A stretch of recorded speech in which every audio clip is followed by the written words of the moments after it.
Good morning. We'll call today's Housing, Urban Development, and Zoning Committee meeting to order. Madam Clerk, please call the roll. Alderman Cone. Present. Alderwoman Schweitzer. Present. Alderwoman Keys. Here. Vice Chair Saunier. Present. Alderman Browning. Present. Alderman Aldridge. Present. Chair Clark Hubbard. Here. We have 7 present. We have a quorum. All right, with that, I'll accept a motion to approve the minutes from Tuesday, September 30th, 2025. Second. It was moved by Vice Chair Saunier and seconded by Alderman Browning that we accept the minutes from Tuesday, September 30th, 2025. Madam Clerk, please call the roll. Alderman Cone. Aye. Alderwoman Schweitzer. Aye. Alderwoman Keys. Aye. Vice Chair Saunier. Aye. Alderman Browning. Aye. Alderman Aldridge. Aye. Chair Clark Hubbard. Aye. We have 7 aye votes.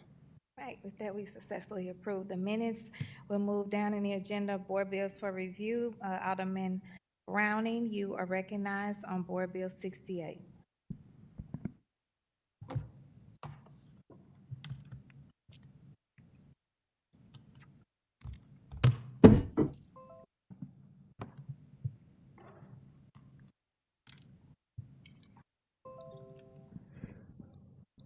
Good morning, Good morning. Chair Clark Hubbard and committee. Thank you very much for meeting this morning. Board Bill 68 is a relatively standard bill. It's a renewal of the blight determination as required by Missouri statute, which has to be renewed every 5 years until the development plan that was approved by Ordinance 66985 is completed. That ordinance dates back to 2020 or 2005, and as you may already know, Cortex was created through an agreement between the city, the University of Missouri St. Louis, BJC, Washington University, the Botanical Garden, and St. Louis University. Its intent is to redevelop a previously industrial area into an area that creates jobs and economic activity for the city. It's been making great progress, and here to talk about what we've accomplished and where we're going, we have people from our planning and design agency as well as representatives from Cortex to tell you more. So first, I'm going to hand it over to James Pfister from our planning and design agency. Thank you, Alderman. Good morning, everybody. Good morning, Chair, Committee. Thank you for having me here, and all of us here. It's a treat to walk down here every once in a while. I mean that. So I am James Pfister. I'm a senior planner with Planning and Urban Design Agency, and I will be presenting on this item which came before the Planning Commission in July. There we go. The item approved by the Planning Commission and in the board bill before, as Alderman Browning said, is to renew the initial blight determination for the Cortex West Redevelopment Plan. We already heard a good amount of background that I'm sure you're quite familiar with. This was a true partnership between city and local entities in order to establish this redevelopment area, and the city has been a partner every step of the way. The area was initially determined to be blighted, and it was approved by ordinance and reaffirmed in 2005 and 6. Then the city solicited proposals for a redevelopment plan. They selected and approved the Cortex West Redevelopment Plan, here represented by the developers at Cortex, and it was recommended for approval to the Board of Aldermen and passed as Ordinance 66985 in 2006. So it's been a minute. As you may know, this is a Chapter 353 redevelopment plan, a little bit different than some of the normal redevelopment plans that come across our desk. These are larger. These involve the city as much more of a proactive partner, and it led to a proactive solicitation of the redevelopment plan to achieve stated local and regional goals. An element of the redevelopment agreement between Cortex West Redevelopment Corp and the city includes the right to use eminent domain. As you'll hear later on in this presentation, the tools of eminent domain are broader than just purchasing property. The real experts will weigh in, but it helps clean up title issues, resolve encumbrances, and secure easements on particularly challenging parcels to develop. And we at the Planning and Urban Design Agency are proud to say that the redevelopment plan has really been transformational, not just for the area that it represents, but the city and the region. But we also acknowledge that the plan is not yet finished. The dream's not fully realized. There's still a little bit of work left to do. So that's what we're trying to unlock today. First, before we get into the nitty-gritty, I just want to describe a little bit of the area and the accomplishments that have been achieved in Cortex. Our other guests will be able to provide a lot more context than I will. I'm going to attempt to show a video, and if it doesn't work, I've got a bunch of pictures, and you can just hear my voice somewhere.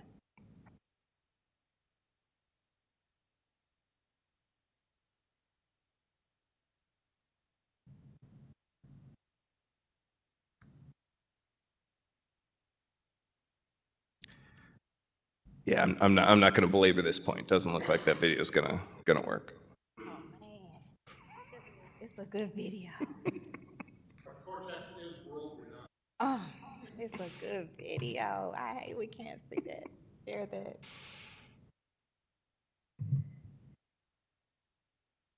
Oh boy, now I'm really making a fool of myself. Bless you. Bless you. There we go.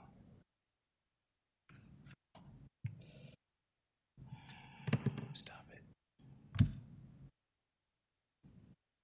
I'm so close, I swear.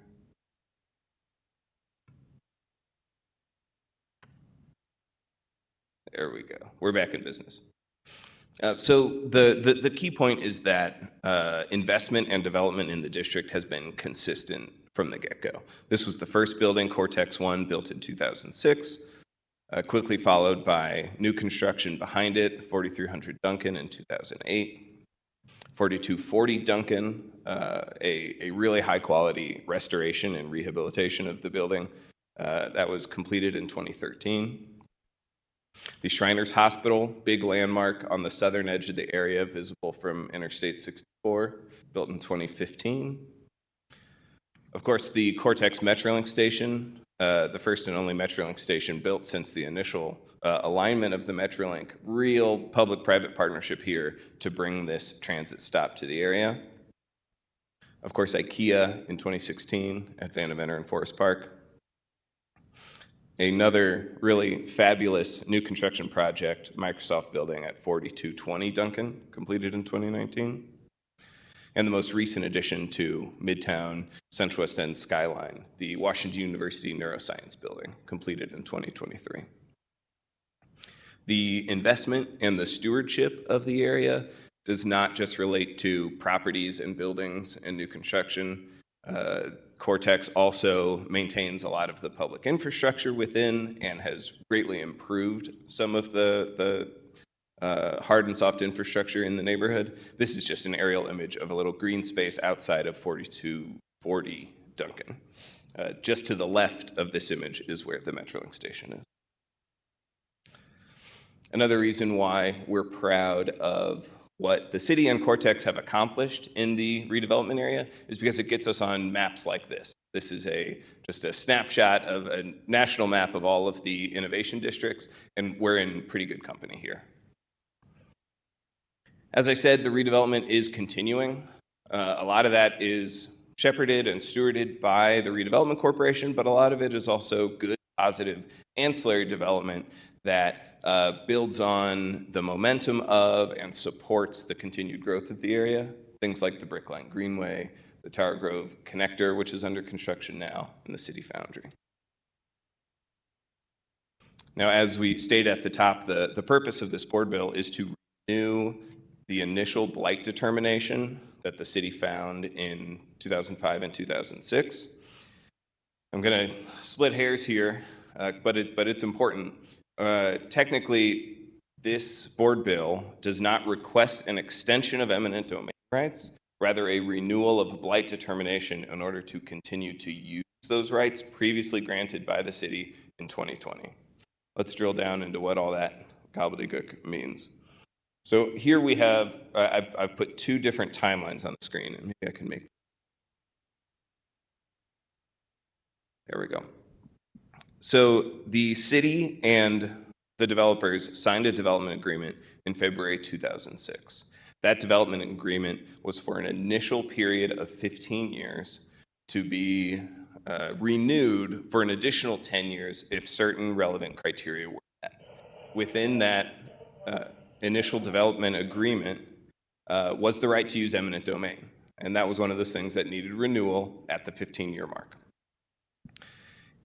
Later in 2006, the state amended its statutes of Chapter 353 to require that any use of eminent domain that was based on a blight determination had to be reauthorized every 5 years. You had to sort of renew the initial blight determination. So on one side, we've got what the city's doing. We've got our development agreement. We're good partners with the developer, and then the city puts on the state puts on an additional regulation asking us to renew this blight determination for 5 years. So that blight determination was renewed by ordinance in 2010 and in 2015. In 2020, we got to the end of that we were approaching the end of that first 15 years of the redevelopment agreement. At that time, both the Board of Public Service and the Planning Commission found that the relevant criteria for reauthorization had been met. So they extended the redevelopment agreement and the right to use eminent domain for another 10 years. That became effective February of 2021. At that same time, the initial blight determination was once again renewed by ordinance in 2020. And that brings us to today, the last chunk of 5 years. Once again, look at me. Once again, the developer is seeking to renew that blight determination in order to help them preserve the full powers within the redevelopment agreement to complete the plan, to finish what the city and the developer set out to do way back in 2005. I'll just make a couple notes about why the Planning Commission supported this renewal of the blight determination. First and foremost, the Cortex has been a fantastic partner in achieving the goals of the redevelopment plan. They have transformed a largely underutilized and overlooked former industrial area into really one of the shining stars of the innovation community in our country. I think we, the city, have been a good partner in this as well, and you know, we deserve to help see them through to the end of the development agreement. And maybe this is just the little brother in me, but like we, the city, we did our part. It's the state that put on these additional regulations to check back in on that determination. We do our best to keep up. And as I stated, the Planning Commission unanimously approved the renewal of blight determination and recommended its adoption to the Board of Aldermen on July 9th of 2025. I'm not going to go through the BPS finding and what happened to secure the 10-year extension unless anybody has any questions about that afterwards, but it's in here, so I'll refer to it.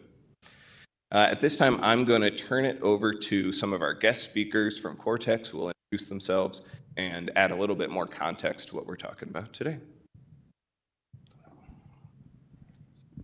Thanks very much, folks. I'm Sam Fiorello, President and CEO of Cortex, and I'm thrilled to be here. Madam Chairwoman, thank you so much, and all the members of the committee, and especially our own very own Alderman Brown. You've heard a great story. We entered a partnership with the city in 2005 to undertake this initiative to really put a stake in the ground and say that St. Louis matters and St. Louisans matter, and they matter enough for all of us to make investments and a long-term vision. This was something that actually was launched in 2002. The partnership started in 2005, but it's been a long road. And there are impressive numbers, and I'll give you some of the impressive numbers just as an update, because you've heard these before. But as of today, the Cortex district has led to $1.33 billion in development in the area. Those are real dollars invested in our community, and they're for buildings and public infrastructure and public realm improvements, bike paths, and on and on. There are over 400 companies today in Cortex, and they range from companies that are 1, 2, 3 people to divisions of multinational companies. The Cortex Innovation District, through our TIF work, has to date, so it started in 2014 through 2024, has thrown off a net new tax revenue of $151.3 million for entities in the city. I was here almost a year ago to the date. We were before this committee talking about one of our latest new tenants, a homegrown company called C2N. And we talked about it because C2N is a spinoff from Washington University, and they are involved in some cutting edge therapies for Alzheimer's disease. And everyone here, I'm sure in one way or another, has been touched by Alzheimer's. I talked about my own story. Both of my parents were in Alzheimer's facilities last year, and I was sharing with the chairwoman that they both died in the meantime. But my story is not unique, so it's a critically important technology. There are critically important jobs and investments that we're doing right here in Cortex, in the city, for the world, and we should all be proud of that. And we've heard many of those stories. A few months ago, Cortex announced that we attracted a company, the founders from New York City, investors from the West Coast, who brought in tens of millions of dollars to take another technology from Washington University School of Medicine and Engineering School to make a sensor that's both a breathing sensor to check quickly for the next COVIDs, so we can know very quickly and equitably throughout communities, very affordably, where this disease exists and how to react to it quickly. And we're super proud of that. But the thing I want to talk a little bit more today about is the thing that gets least attention, I think, and that is that Cortex is not just for the 200 acres that we live in, but it is for the city and the region. We have a program, as one example, called the Square One Initiative. And that initiative aspires to teach aspiring business owners how to build a skill set and take an idea and turn that into a business. That program has been in the works for years, and over the years has trained hundreds and hundreds of folks from our community. And if you map where those folks live, they live in each and every one of your wards, throughout the city, throughout the region, and in fact, some from east of the river. More than half, in fact, 62% of their participants are women of color. We are intentional about saying that everyone's dream for a company should have a chance to come fruition. So it's not just the C2Ns and the companies that you think about when you think Cortex. It's about neighborhood building companies that may have 3, 4, 5 people working for them.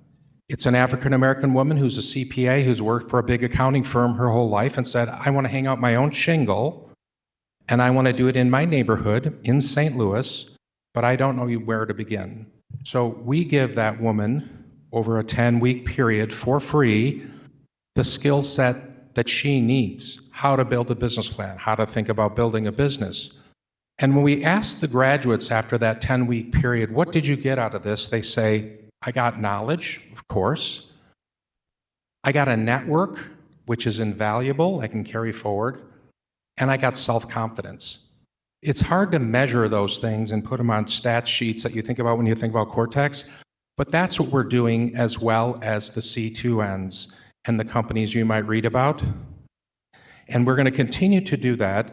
We're going to continue to partner with the city in this incredible public-private partnership that's existed since 2005 to launch enterprises and dreams and abilities for people to have wealth creation in their lives.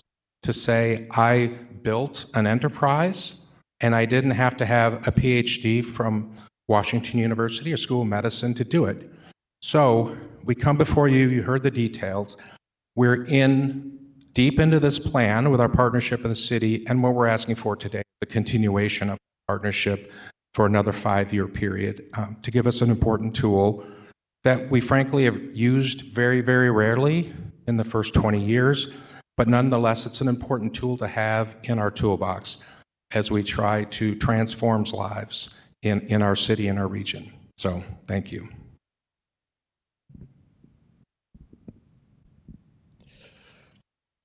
Thank you, Sam.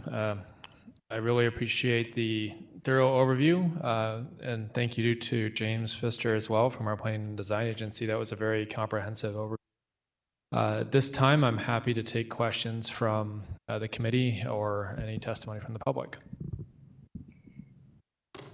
Is anyone here signed up to speak on Board Bill 68 or online? No. Okay. Alderman Cone?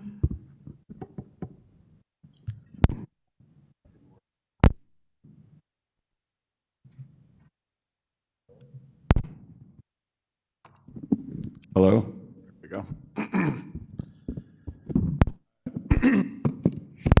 Thank you all for being here this morning. I feel sometimes like a broken record being down here for a minute. I had previously been, very supportive of Cortex. I still am very supportive of Cortex. I think that the work that you all do is very vital to what happens in terms of rebuilding, communities in the Central Corridor in particular. I think it's no secret, though, that I've had my own frustrations with SLDC with respect to how they deploy incentive tools throughout our city, in particular the use of Chapter 353s. Cortex had been granted a Chapter 353. St. Louis University had been granted a Chapter 353. I believe that Cortex uses theirs very much more responsibly than St. Louis University has used theirs. You can see that in not only the approach to redevelopment, design, et cetera, albeit some of the members and entities within Cortex still aren't compliant with some of our laws with respect to closing sidewalks around construction sites. But at least in the past, have been told that we can't use those same development tools outside of the Central Corridor. And so, places like North St. Louis and Southeast City that could benefit from those types of incentive tools have not been able to utilize them. I feel it's incongruent with what I would expect the city to do. And so for that reason and that reason alone, I won't be voting for this. But I just want to make sure that I'm clear that it's not a reflection of any of the work that's being done there. It's not a reflection of the value that you all provide to our city. It is because of the actions of SLDC and prior administrations. Hopefully we can get to a place where that all works out for the benefit of North St. Louis and Southeast City at this point in time.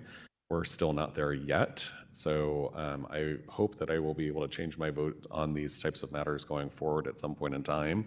But just want to use this platform to reiterate, how wonderful you all are in terms of the work that you do. But SLDC, we need to get together and continue those conversations. Thank you. And thank you, Alderman.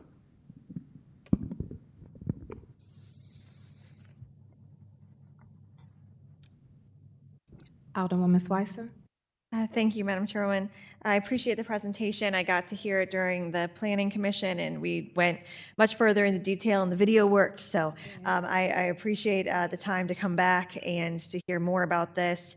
I was trying to find some pictures from 2005 of the site, and I remember, growing up and seeing it and how much has changed.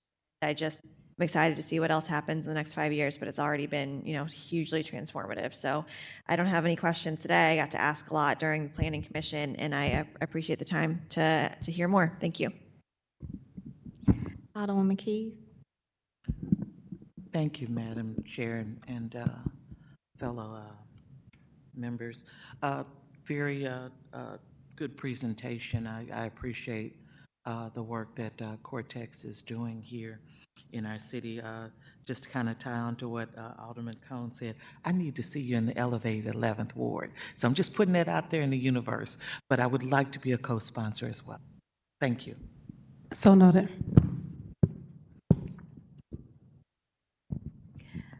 Alderman Aldridge. Thank you, Madam Chair, members of the committee. No questions. I will give a lot of credit to Maggie, who kind of gave me some information on this, but I believe in her. I believe in the work that Cortex is doing. Also, I have to give a shout out to one of the facilities in the Cortex zone after this has come to fruition is Shriners Hospital. Being a Shriners kid, I just know how important Shriners Hospital is to kids who have grown up with some difference in their life. I remember when they was out off of maybe Limburg, and to have such a state-of-the-art hospital that, you know, helps so many family members for free when they're going to a difficult time, some at birth or throughout life. It's just amazing to have them here in the city of St. Louis as a Shriners baby myself. So thank you, Alderman, and thank you to the team at Cortex for this presentation. Vice Chair Sanya. Thank you, Madam Chair, members of the board.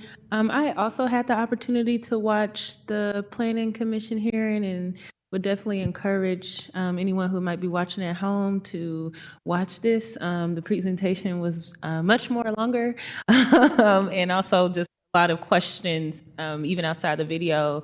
The commission just asked a number of questions and I think really explained. I know I originally was just very curious about the significant difference between the district when this was formed versus the district now, and there's a lot more of that context that is in that proposal, so I would definitely encourage anyone who might be watching at home to watch that. And specifically, I found Alderman Schweitzer and Commissioner Sterling's questions to be very, very interesting and in-depth, so I would just point that out to anyone at home. Some of what I'm going to ask you guys kind of did address in that presentation, and I just want to put on record, I think you addressed it a little bit here, but spoke more in depth into it. Could someone just speak to the times that you have used eminent domain and elaborate on when that was necessary, and just even some of the things that are within the legislation, like some of the protections to assure people that it's absolutely a last-minute resort? Yeah, so one example, we used it when we were compiling the parcel for where IKEA is today. There's a whole host of parcels there. I can't remember the count, but it was dozens of parcels with many, many owners. One ownership group was the owner, longtime owner, had passed away. His family had inherited. They couldn't get clean title. There was confusing. They had wanted to sell it. So our eminent domain tool helped them to give them a vehicle to do that. We, again, have used it sparingly, but sometimes with a property owner, just knowing that, you know, if we're going to have a project where we want to have a Shriners Hospital on that footprint and there are different owners, they'll come to the table more readily and work with us so that we can put together a parcel. Again, it's a tool that's important to have. I don't know how much we'll use it in the next 5 years, but for example, there is in between the Goodwill building where C2N is, and then Cortex purchased a historic, it was a Firestone tire warehouse just down the block. We're thinking about how we can continue to make space for our companies, be it the C2Ns or the Square One graduates. And in between there is a large building that's currently owned by a firm, national firm based in California, but it's a public storage. So if we wanted to put that space together, it's helpful in our negotiations with that national company to come to terms with us in something that's more reasonable. I'm not sure it will come to that, but that's an example of something that they will lean into a conversation if we wanted to convert that space into a corridor for startups to growing to larger footprints to the C2Ns. So those are just a couple examples. Thank you. Is there anyone, if someone is interested in seeing, so like in the presentation that you guys gave to the Planning Commission, there were a couple of slides. It wasn't like necessarily parcel specific, but it did kind of just show, again, the difference between the original composition versus now.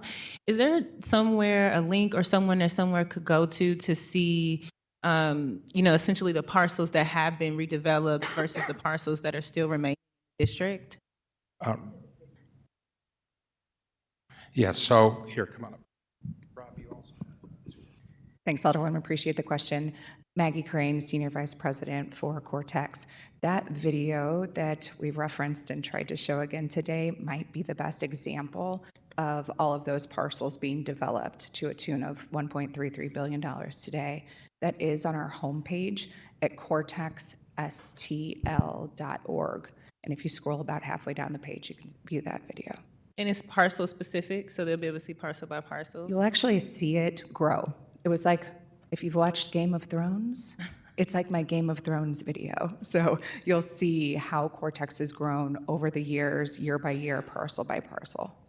Okay, thank you. Thank you, Madam Chair. Thank you. We did miss a treat. I was looking forward to that today. You know, that was, if you needed something to feel good about, and I did today, that Ms. Crane's presentation and the context and everything that we went over in the Planning Commission was definitely that, because for somebody like me who shares, like Alderwoman Key says, she wants to see growth in her ward. We all want to see growth in our ward. So seeing things like that come to fruition keep me personally inspired. So thank you, and just want to make sure he knows that he'll remain in my prayers. And was there anyone else that has signed up, Madam Clerk? I do believe that our director of our planning and design Oh, he wants to say a speak. few words. Yeah. Great. So Don Rowe, Director of the Planning and Urban Design Agency. And I'll look to Shane as he'll snicker because he knows I was around in 2005 when this all began. I just want to make a point that at that time, when we saw the world map that now shows Cortex there, we weren't on the world map. And some city folks decided and helped fund doing a study for this geography called Technopolis. So you can see that was a tone that was thought about in this area that was a former industrial area to sort of think what could be there. We did that. I was the project manager for that document. And then, as you've seen outlined, we rolled it into looking at that area established as blight under the Chapter 353 roles and via the Planning Commission and us doing solicitation and research for the blight and then soliciting for developers. And we have the Cortex people here. And guess what? They're now worldwide known. So it's a great asset to the city that started at that time. Thanks. Thank you, Director. And with that, I'll close if that's all right with you. So as you've heard, the city's agreement with Cortex has yielded results that have been beneficial to the entire city. This renewal of an important development tool will continue the city's partnership with Cortex, honoring our agreement with them to keep the progress going. I'm proud to have this in my ward, but I'm more proud to have this in the city because I think it is something that we talk about all the time when we say we need to build affordable housing, but the flip side of that is we need to have higher wages for our people. We need to have job opportunities to take that high school diploma and make it more and do more. And we're seeing people in our city really benefit from this. So I couldn't be more proud to be the sponsor of this and to keep it moving forward.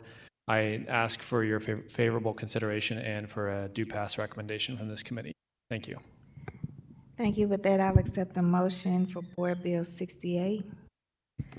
I move that we pass Board Bill 68 with a due pass recommendation. Second.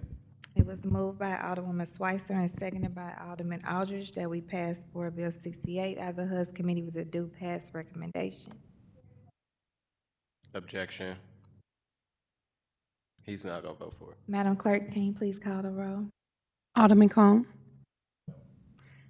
Alderwoman Schweitzer. Aye. Alderwoman Keys. Aye. Vice Chair Saunier. Aye. Alderman Browning. Aye. Alderman Aldridge. Aye. Chair Clark Hubbard. Aye.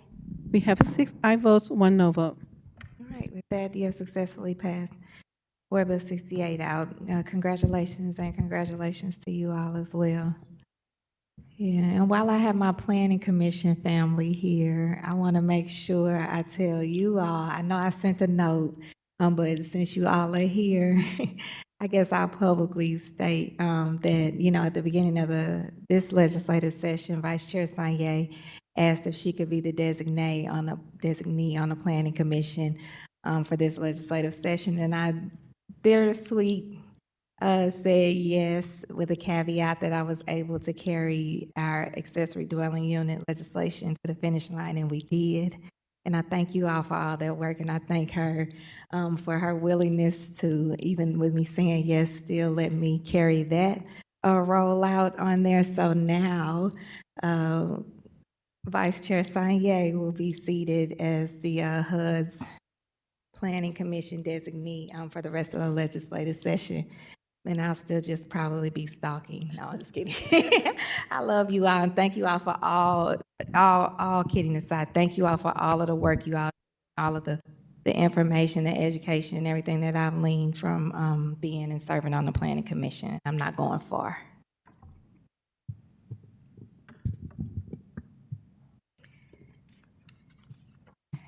Next, we'll move to committee discussions. Discussion item number 1, the 2025 City Code Chapter 3.160 Compliance Report. The committee will receive a report from Mr. Otis Williams, Interim President and Executive Director of the St. Louis Development Corporation, about the 2025 City Code Chapter 3.160 Compliance Report. You may proceed. Thank you. Good morning, Chair Clark Hubbard and members of the Housing, Urban Development, and Zoning Committee. My name is Madeline Swanstrom, and I'm the Incentive Compliance Manager at St. Louis Development Corporation. And today we are presenting our annual compliance report for compliance with St. Louis City Code Chapter 3.160, which you might remember from last year as well. So the code chapter requires us to present this annual report and update you all on how compliance is going with any projects that have received tax incentives. And we are supposed to present that before the end of the fiscal year. Of course, with scheduling, it gets pushed back a little bit, and we've been extra busy. You all have been extra busy as well in these past few months. There are 3 ordinances that currently comprise the chapter. 71620, which was passed in 2023. So that was the policies and procedures that govern redevelopment agreements and development proposals.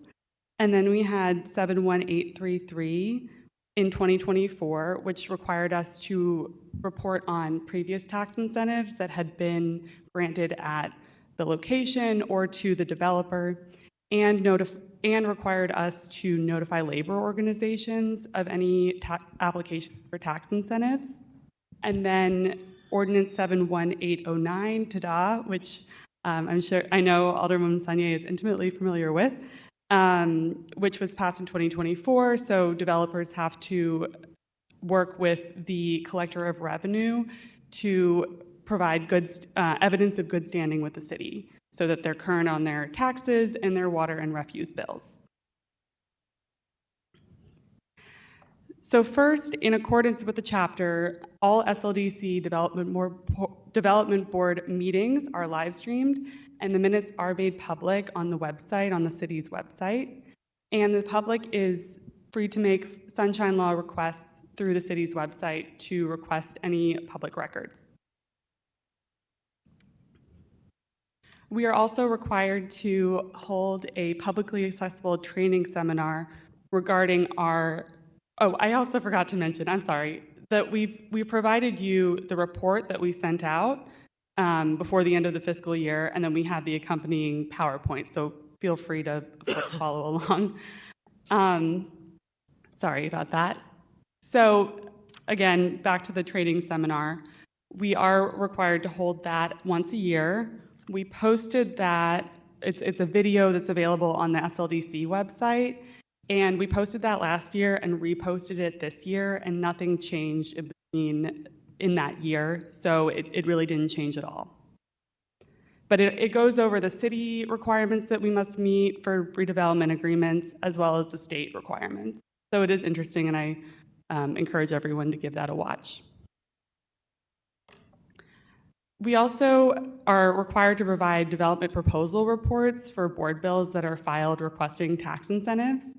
And so these include things like the information about the applicant and the site, the approvals that are needed, our abatement recommendation, any public input, that's for projects over $10 million in development costs, any response from St. Louis Public Schools in support or opposition of the project, that's for projects over 1 million, site selection for BREA projects or business attraction and expansion projects, a community benefits scorecard, an economic analysis, any deviations from a standard development agreement, any labor contracts, and labor input for projects over 1 million.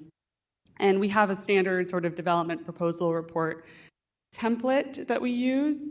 And then the first thing that we usually do is that we vet developers that come in, and we provide that information to you all on the development proposal report. We also always include a community benefits scorecard, which helps us ensure that projects are meeting objectives that have been stated by the community, including prioritizing neglected geographic areas, prioritizing transit access, historic preservation, investment. And then we also have the financial analysis, which you all are very familiar with at this point as well. And we always say that the scorecard sort of sets the ceiling for how much abatement a project could be eligible for. And the fiscal analysis helps us dial in a bit more on what that exact amount should be. And we compare kind of what the average or expected return should be in that area for a real estate project. And in 2024, we provided development proposal reports for 110507 Olive Street, 2601 Market Street, Baden School, and Cortex RPA 4 or C2N. So we are also required, or developers are required to engage the community projects that have a development cost of over $10 million. For example, Baden School Apartments received support from the following community organizations: Urban League, the Baden Business Association, the Revitalization of Baden Association, River Roads Lutheran School, and their block captain. And we haven't seen too many issues with getting community support. You all might remember Fanning School a couple of years ago did, but so recently projects have not had any difficulty with community support, fortunately. We are also required to contact St. Louis Public Schools about any applications for incentives for projects over $1 million. And usually mostly we have not received any kind of response from St. Louis Public Schools. They've just had an election. There's been some turnover on the board. They've only taken a position on 2 projects that we have taken to them. They opposed the Baden School Apartments and the Millennium Hotel projects. Baden School's tax abatement was eventually passed, but reduced from the initial recommendation. And for the Millennium Hotel, the tax abatement was taken out of that redevelopment plan, ultimately. So for development agreements, the chapter requires us to, projects will default on their incentives if they fail to fulfill their community benefit commitments, if they fail to comply with any city ordinances pertaining to minority-owned or women-owned business participation, workforce development, prevailing wage compliance. They have to maintain the property up to code, and they also have to comply with accessibility requirements. So we've added these provisions to our standard development agreement template. One thing we've had to really emphasize with developers is that when you put something on your community benefits scorecard and you promise that, you are held to it through the life of the incentive. So if you say you're going to provide 5 units that are affordable at 60% of the area median income, they have to maintain rents at that level for the duration of the incentive period. And then it also requires that we include clawbacks to hold applicants accountable for misleading representations or material changes from what is presented at the board, and a revenue protection policy that indexes the base and the pilots or payments in lieu of taxes to inflation. So we've also included these clawbacks. They must submit verified project construction costs, total development costs, sources of funding when construction is complete. And then we have also included a base escalator for pilots and the base for new developments. And we've chosen the number, a base escalator of 2.5% for administrative ease. With the assessor, we kind of determined that with them based on the average CPI as published by the State Tax Commission of Missouri for the period between 2003 and 2022. We are also required to notify these labor organizations and any others that contact us needing information about applicants or asking for information about applications for incentives. And yes, and then we also have to include any kind of bargaining agreements between the developer and these labor organizations. So far, we have not really had any position taken by labor organizations for a development, and we have not received any kind of collective bargaining agreements either so far. So, Tax Accountability for Developers Act, TADA, just a fun name. So developers, as I said earlier, they're required to provide information to the collector of revenue about all the businesses they own in whole or part, and all of the parcels that they own in whole or part in the city.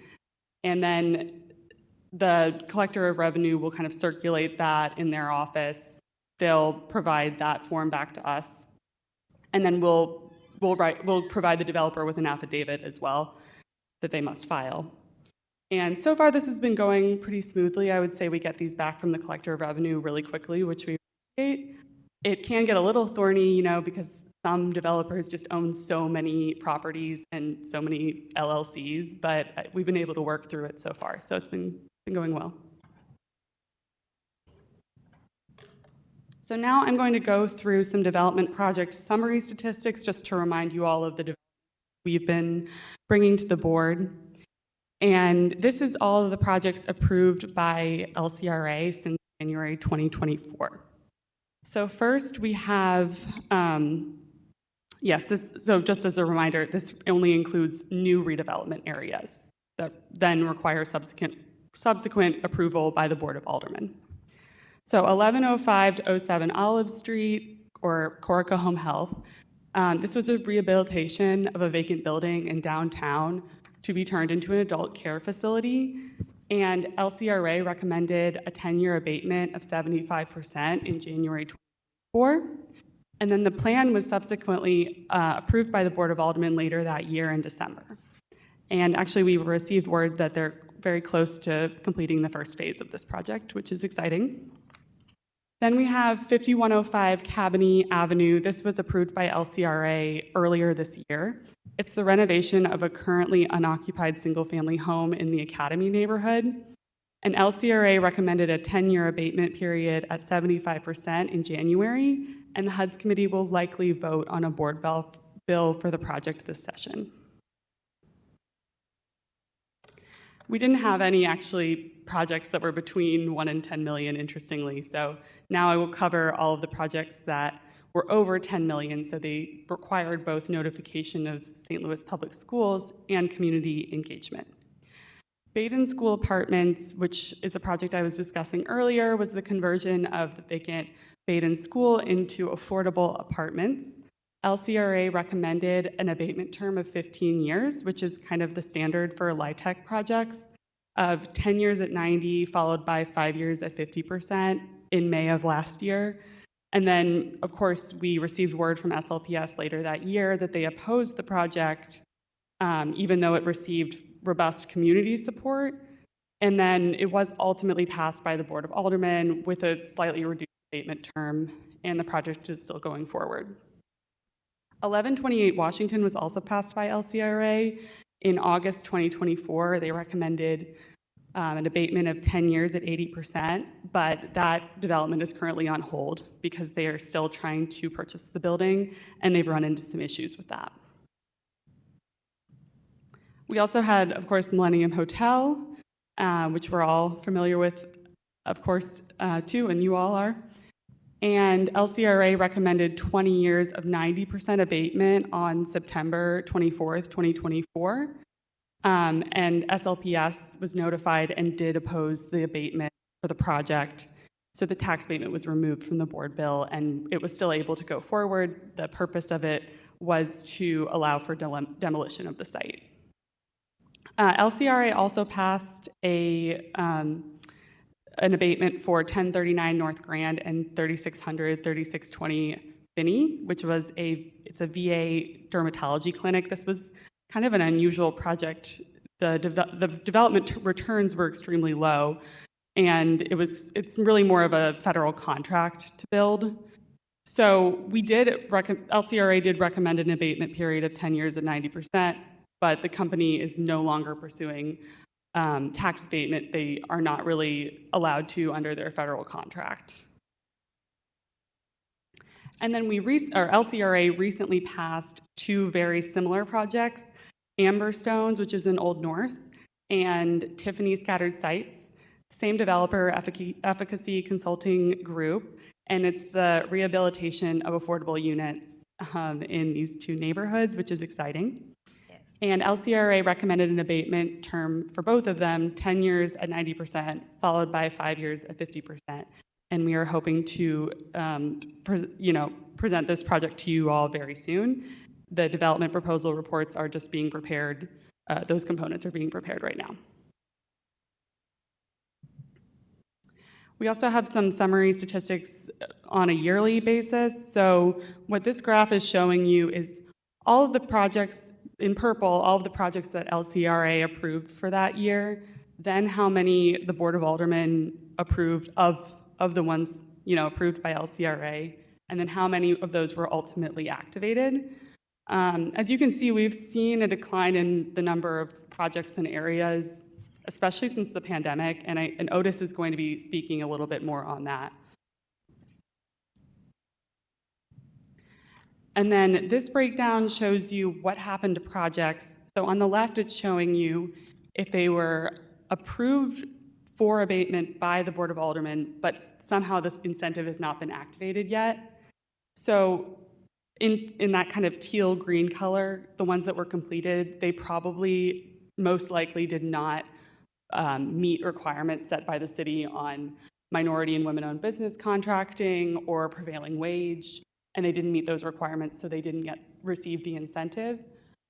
Many are still under construction or in planning. Many were passed just a few years ago, so it makes sense that they would still be working on it. Some of these projects take quite a long time. Some of them have been canceled or have been stalled for various reasons.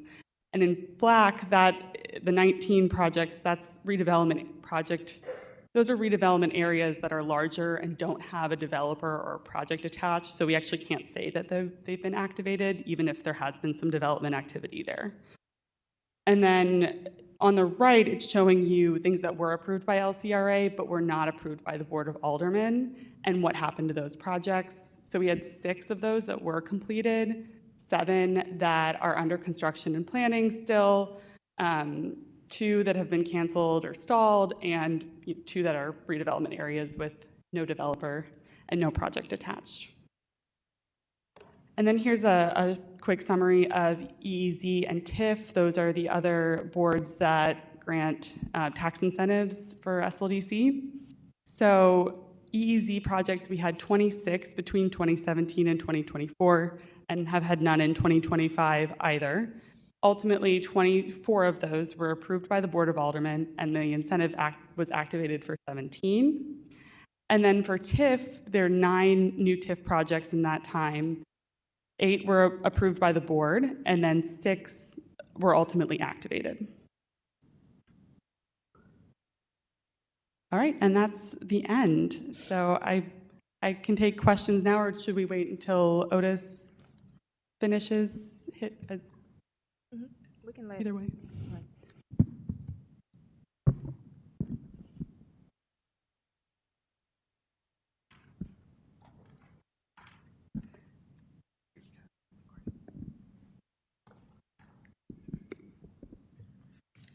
Thank you, Madam Chair, and to the members of the board.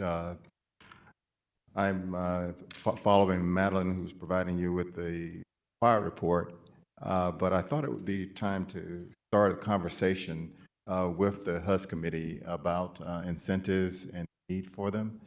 And so one of the things I wanted to begin with is that we often look at what other communities are doing, or cities that are, we call our peer cities.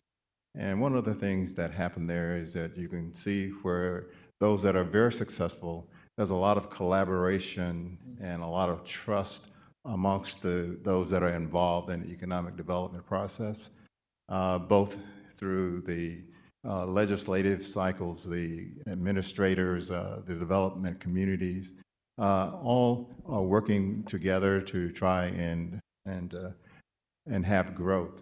So can I have that next group of slides that are up there, please? While we're waiting for it to pop up there.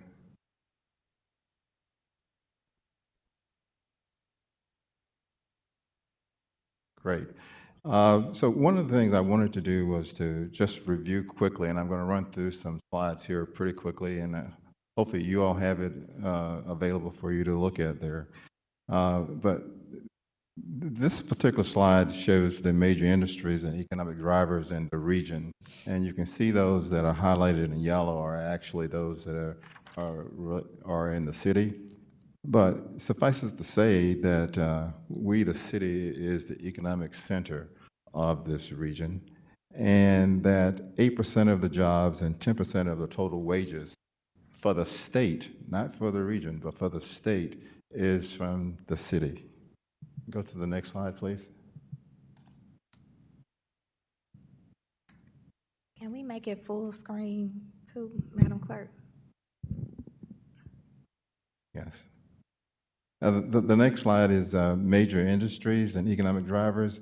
And most of the jobs and the industry that we have here in this city is wrapped around healthcare, energy, financial services, geospatial, and manufacturing. Those are the keys. And just wanted to, I don't know, can one of you maybe assist there so we can get a full screen? Okay. Okay.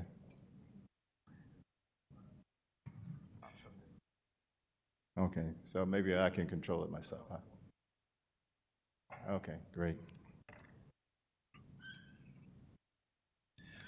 So the next slide is, and I'm going to start to fan through them pretty quickly here. This is the education and healthcare and some of the major companies that are located here. Going to the next page, this is a view of one that you just saw in the Cortex presentation, the Washington University Neuroscience. And so I'm fanning through a group of photos and slides that speak to the volume of economic development and the kind of economic development that occurred since 2017 to now. And so most of these are things that were approved around 2019 or 2020, and I call it we're in the pipeline and basically are now coming to fruition. And a few that were approved in 2022, 23 that are just beginning to get started. Okay, go ahead. All right, so the soccer stadium, which speaks for itself, the outgrowth of our providing for the infrastructure for the NGA, the site became available, and so we were able to do a lot of good things there. As well, the convention center, with the help of the board, a lot of good things happened there. Wish we could have gotten started earlier in there too, is part of the, I call it the collaboration that we probably, had we been working well together, would have been able to get this out of the gate back in 2018. City Foundry, which is a huge success and is continuing to grow. All of the things that you see happening there. Along with the NGA, which just had its opening, official opening, But as a result, we were able to retain 3,150 jobs and basically use it as a anchor to be able to do a lot of things as far as infrastructure and growth around that neighborhood with Project Connect. So this is some of the infrastructure. We were there, and this is the kind of model that we want to use in the rest of the city, where we were able to take some resources, leverage it, and then have a larger pot to be able to do a lot more things. And so I use this as an example, but you can see the streets and the areas that were improved based on support both from the state of Missouri, from the city, from the use of an incentive package that essentially took the earnings tax from the employees at NGA, as well as the state withholding taxes. And so the city contributed a little less than $2 million, while the state contributed almost $7 million on an annual basis, which allowed us to then bond to the number that you see here. So we'd like to be able to use bonding authority and leveraging other dollars and streams of revenue to tackle other difficult projects. So in this particular case, we're looking at recently completed projects, and so you'll see multiple kinds of things on here. But we'll move to the next slide, which basically looks at the Butler Brothers building. And many of you can see these. I know Alderman Cone will see that many of them are, quote, in the central corridor. And one of his concerns is that we're not sharing the wealth throughout the city. And our goal here is to make sure that we do. And so part of that is to make sure that we provide the same tools and make them available throughout the city. So keep going.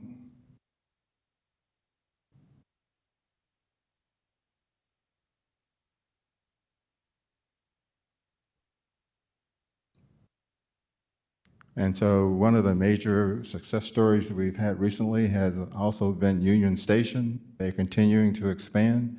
And so I'm not sure how many of you have been down since they've added more rides to the area, but it is truly an attraction and destination. This includes the Laclede Landing, the Jefferson Connector, the Larson's financial office building, and the Washington Apartments. This particular one, these are projects that are under construction.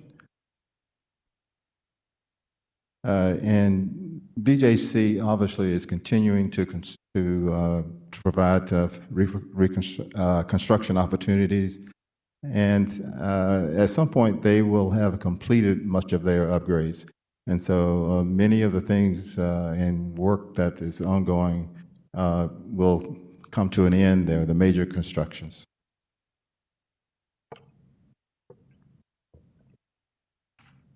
So other projects that are ongoing, in this particular view, you see the tower that Albion that will begin construction or has begun construction. And other projects that are in planning. So it brings me to the reason for the presentation, to talk about the current climate for economic development in the city. And I start here with just basically what the development community is saying to us. And in this case, the Tower Grove Community Development Corporation did a survey. And just this particular slide just reports out what their findings were. In this case, 70% of the developers identified financing and funding as a major issue. 60% indicated other bureaucratic issues that we want to talk about a little bit later here. But crime and safety concerns, obviously, are a big concern. And all of us are concerned about that, and all of us are trying to find ways to make the necessary improvements around. And not that I discount the last one, but developers obviously would like to have more incentives. So I don't count that one in this, but I share with you because it's one of the results of the finding of the survey. So I'm not touting more incentives, but I am touting let's collaborate and figure out how to get more done, okay? So as a result of that survey and things that others are doing, we are working now to streamline the NWBE compliance process. And as you all know, we are focused on developing a draft for a new ordinance that will come before the Board of Aldermen, and at least the Board of Aldermen will have sponsors who will pursue a new ordinance that will govern the MNWBE process. So that's underway. We also know that there's a zoning overhaul underway as well. And we are having discussions about reconstituting the one-stop development office. I said one-stop development office, but one-stop permitting process that is currently, used to be at least, a function of the building division, and it was always convened by the Business Assistance Center, which is one element of SLDC. I think we're now calling it a rapid permitting instead of just one stop. But the idea is to get everybody in the room at one time to be sure that we can get at least about a 24 to 48-hour approval process for major projects instead of an intern review. So that's one of the things underway. Funding and incentives. One of the things we want to do is to figure out how to offer low-interest bridge loans and improve the access to federal and state subsidies and fast-track state tax approvals, tax abatement approvals. Basically, we want to improve our developer-city relations. And right now, if we have a conversation with a developer, many do not want to do business in the city. And that's part of it, just basically a relationship building thing that we need to do and overcome some of the obstacles that are either real or perceived out there, but we need to be able to have that conversation. And one of them is to constitute a developer advisory council so that we have an ongoing dialogue back and forth between the city and the development community. Have some kind of a developer assistance program where we can get these folks through the process quickly. And one of the frustrations that we've identified is that they think that it takes a long time. Basically also improve our dashboard so that people understand where we are in the process. So many of you are aware that the city basically had a study done to study our incentives, and that was a Nexus study. And what you see on this slide essentially provides the summary of what was found there. And we've had a conversation now with the school board several times. A couple of those conversations were hosted by the president and her office, and we talked with the real estate committee and with the chair of the school board. But we've also gone to meet with the real estate committee at the school as well as the full board. So we have, I think we're building a good relationship with the school board in understanding their needs, but also having them to understand better our processes and understand the incentive process and what it does and does not do in the process there. So because there are a bunch of, I said bunch, there are several new board members there, the conversation has been healthy back and forth.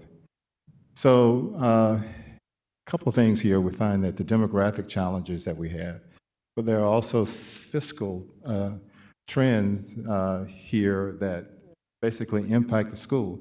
And part of that is that the formula is changing, has changed, and part of it is because they're losing so many students. But the real thing that's happened is that if it not had been for some of the incentives that have been in place, that increased the tax base that we have, that there would have been more problems there than we currently have. So you can see the impact of the incentives between 2017 and 2024, 275 projects, a little over $5 billion of investment in the number of housing, hotel rooms that have come into fruition. This one basically says, as a result of that study, the conclusion here is that the focus, the use of tax incentives on attracting families, and that goes to our goal here, which is to grow the population of the city of St. Louis, or at least maintain the population that we have and then grow. So as you can see, focus on health and the kind of projects that we should be focused on, health and wellness, diverse housing types, neighborhood amenities, and public education and public safety. So finding projects that support those should be a purpose that we should be looking at as we review our projects. But also our goal here is to make sure that we create jobs and increase the tax base that we have here in the city. So there are several trends that I wanted to just review real quick. The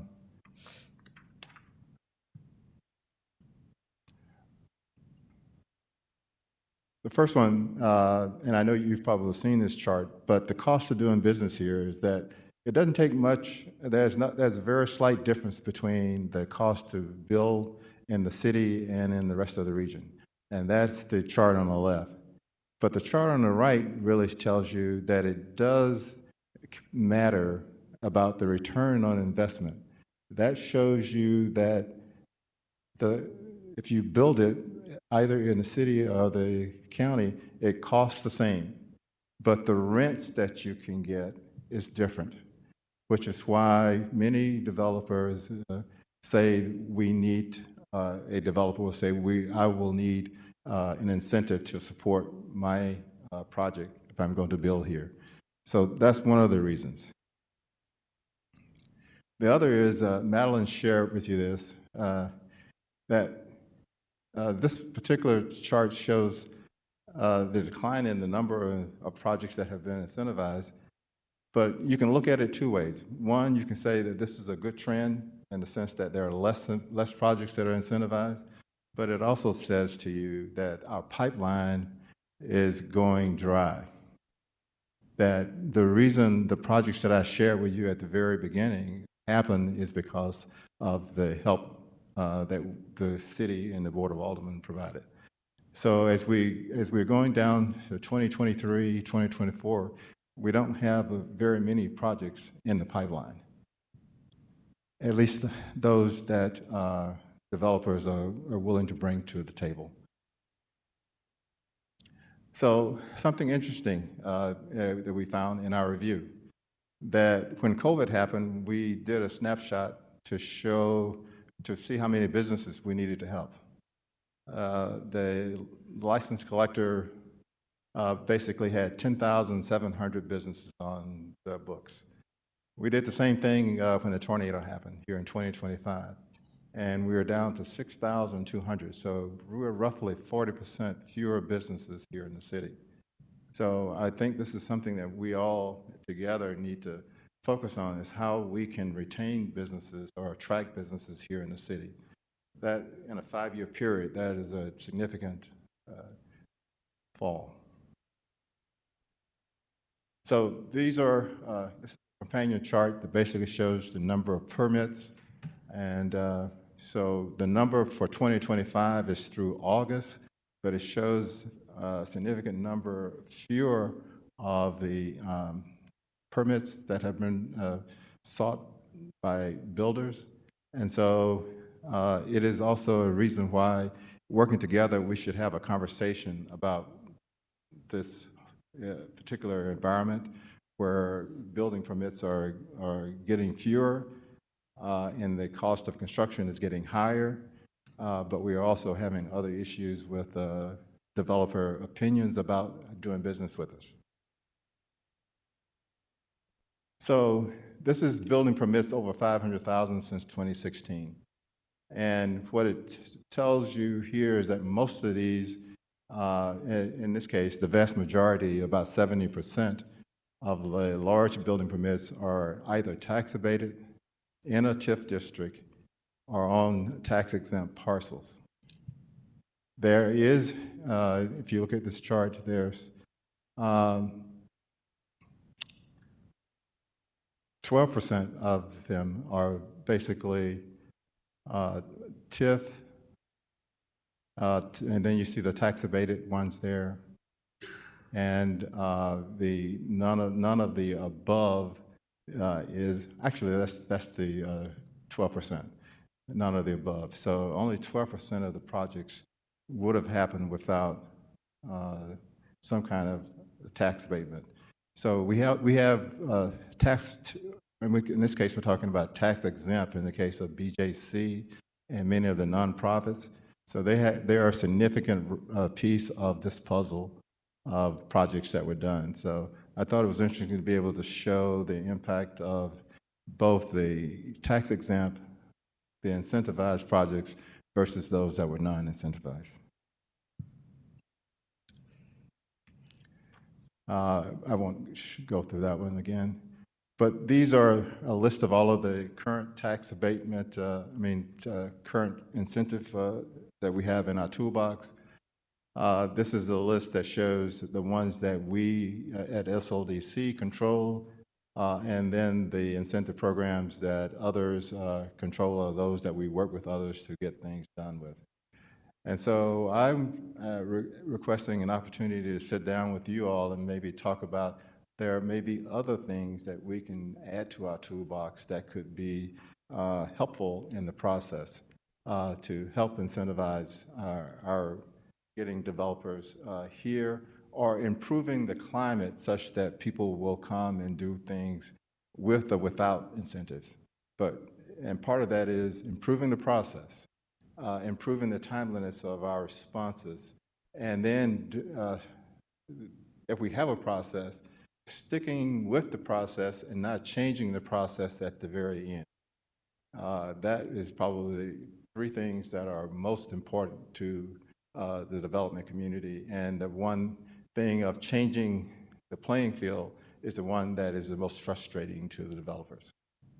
Okay, this particular map, while it's 2021, I think we have one that is more recent, where we basically try and give upfront to our citizens in the development community a sense of whether or not tax abatement would be acceptable in certain geographies in the city.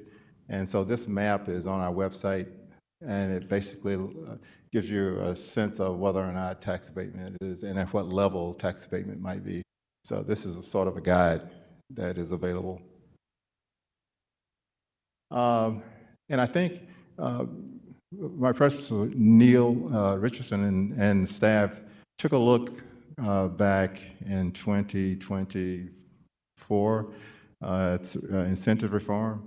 And we did this also back in 2015, and which led to the first, if you will, analysis tool. This particular reform led to an improved one that led to the economics benefits scorecard and other things. So you can see that that we need to review what we're doing over time. It's always necessary. So this particular one essentially was based on the fact that developers had brought things to our attention, and others had as well. And so basically it shows what we heard, then what was done by the contractor, in this case Baker Tilly, and then the results, and then where we need to be in the future. But I would like to recommend a couple of things here.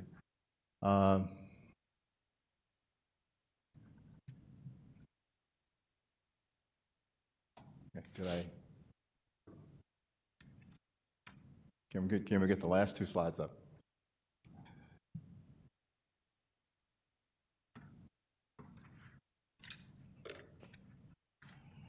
Okay, the last two slides basically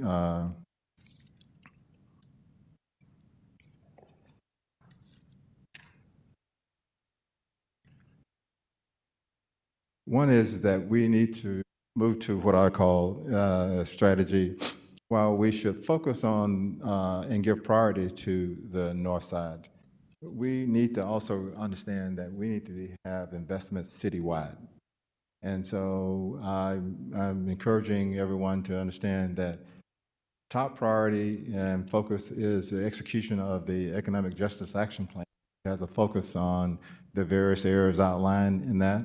We should do that, but we should also not negate having attention citywide. We should emphasize investments in the underinvested areas, most definitely. Model developments to include more benefits to the community, cultivate an environment of good, responsible development, spur investment, and have both public and private partnerships, and shift our paradigm around incentives. And so one of the things I want to do is to have a conversation with the board about improving the climate for doing business in the city. Support annual city funding for the legal services of Eastern Missouri. I think they are one of the organizations that brings value, but are truly underfunded, and they depend on SLDC to find monies to provide a share to keep them in working here in the city. I want to recommend supporting establishing a criteria, if you will, for annual funding for CDCs within the city. And that goes to the focus that I think some of you have talked about, why development can happen in certain areas. And generally it happens because there are organized groups within various areas that receive more funding because it's established. They have someone who wakes up every day thinking about development in those communities. And so I think success would be if we are able to provide this kind of organization and support the organization. And it should be something that should be budgeted for. And I mentioned the restarting the one-stop or rapid permitting, establishing a funding vehicle to support housing and business development, establish the Business Advisory Committee, establish Developer Advisory Committee, work closely with the school board to obtain developers for the vacant SLPS properties. And one of the things I would encourage is not for the school board to hold on to those properties because they fear competition from other organizations. And history says that if they sit, they will decay. Launch a coordinated citywide initiative to strengthen and activate priority commercial corridors. And so this is looking at every major corridor in the city and having our transformation managers focus on these corridors, but to look at how we can invest and provide maybe or incentivize development along those corridors. And would like to sit down and talk to you guys about launching what I call STL Back in Business campaign. And we have some details around that we can sit down and have a discussion about.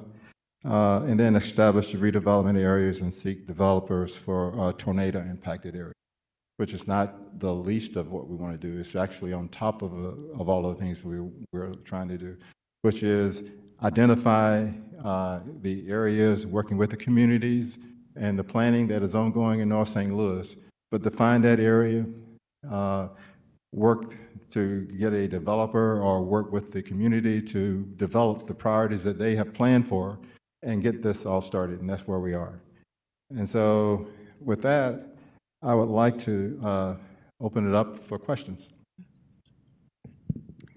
Thank you so much. Thank you for this very thorough additional context and presentation on top of the report, and giving us some sobering information as well as we move forward here, encouraging development and regrowth. And I love the STL back in business, the idea of that, because I have businesses that need to come back for several reasons, the tornado being, of course, as you said, up on the list, but also others that were trying even before May 16th. So thank you.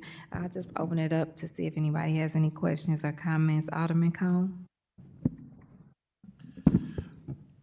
Thank you, Director Williams, for being here. I think you and I can have hours and hours long conversation about all of these things. I do want to just touch base on a couple of things that I think are priorities for me. Some of the things that you mentioned towards the end of your presentation were investments citywide. To me, that means including North St. Louis and Southeast City, and not as much focused on the Central Corridor. Not to say that we won't do things in the Central Corridor, to be clear. One of the things that I have repeatedly brought up at these hearings and private conversations is that I have always believed that we should focus, particularly when we're talking about downtown and exercising incentives downtown and trying to promote development downtown, that SLDC takes upon themselves prioritizing what those look like. Are we focused on Shoto's Landing? Are we focused on Laclede's Landing? In my mind, there are several very big, gaps that we have downtown. And I don't think anyone would disagree when they say the AT&T Tower is a huge concern. It's the largest commercial office space in the state of Missouri, and it's sitting there vacant. The Railway Exchange Building, another opportunity downtown. We recently just have been working through the Millennium Hotel site down here. So I see that, bullet point saying investment citywide. I haven't seen historically from SLDC any type of prioritization of projects or the marketing of those projects to entities outside of St. Louis or even within St. Louis. So I find that it's a little frustrating for me, having been down here for as long as I have, and I have yet to see any type of prioritization plan or development plan from SLDC that would include a mechanism for this board, this body, to be able to support those types of incentives. So oftentimes we're having to frame the conversation from how do we provide an equitable framework for incentives? How do we ensure that stakeholders that are impacted by incentives have a place at the table, or at least get notified that these incentives are happening? Indeed, when I first got elected, the director at the time who was responsible for managing incentives couldn't even provide an Excel spreadsheet or anything, of what incentives exist in the city of St. Louis. So in 16 years, I do have to commend SLDC. We've come a long way, and that we actually do know where incentives are, at least on the TIF and kind of larger scale incentives. I'm not sure we're quite there when it comes to tax abatements across the city, but we're getting better. But when I hear you talk about wanting to, say St. Louis is open for business, I don't think it ever closed for business, but I get that there's perceptions that are out there, and that there's, momentum. Whenever you have changes in administration, there's always an opportunity for that. But I would like to see something that includes, Cleveland High School. If I have to mention it at every meeting here, I will. But at least in my ward, Cleveland High School, the South Side Hospital, which I had zero support from SLDC on getting that reopened. At one point in time, we had the old National Candy Company building, which is just as large as Cleveland High School. I had zero support. It's now a U-Haul, not the highest and best use for a property, but it's not sitting vacant anymore. There's repeatedly projects that have been coming before SLDC that I, as an alderperson, have to bring to you all.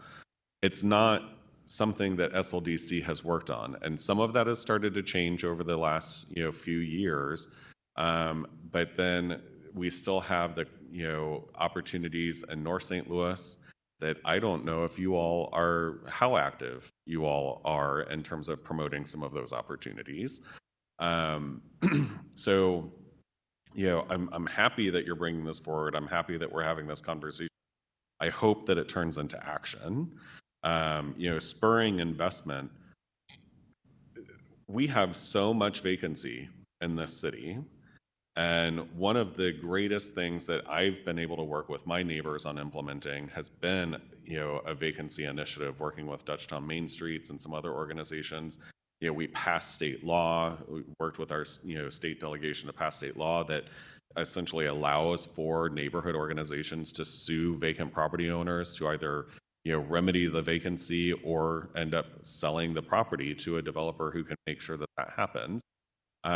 You know, I worked with the past director, Neil Richardson, CEO, forgive me, to try to get some funding for legal services of Eastern Missouri. You know, SLDC had been providing them, I think, $50,000 a year when it requires about $1 million a year for them to fund these programs throughout our city. And there was a commitment from Neil, and my understanding was that it was passed by El Cerre's board that there would be $500,000 on the table for the next 2 years, so $250,000 a year. There was an RFP that was put out there. Kansas City actually does provide out of their general revenue money for vacancy litigation, and I'd love to be able to get to that point. But there needs to be conversations not just with this committee, but also with the Board of Estimate and Apportionment that establishes the, you know, city's budget every year, with Paul Payne, the city's budget director. I hear you. I don't believe that it should be coming out of SLDC's or shouldered by SLDC. But right now, SLDC and CDA are the two agencies that have money in the city of St. Louis. And so that's why that's structured the way that it is. I would like to see something different.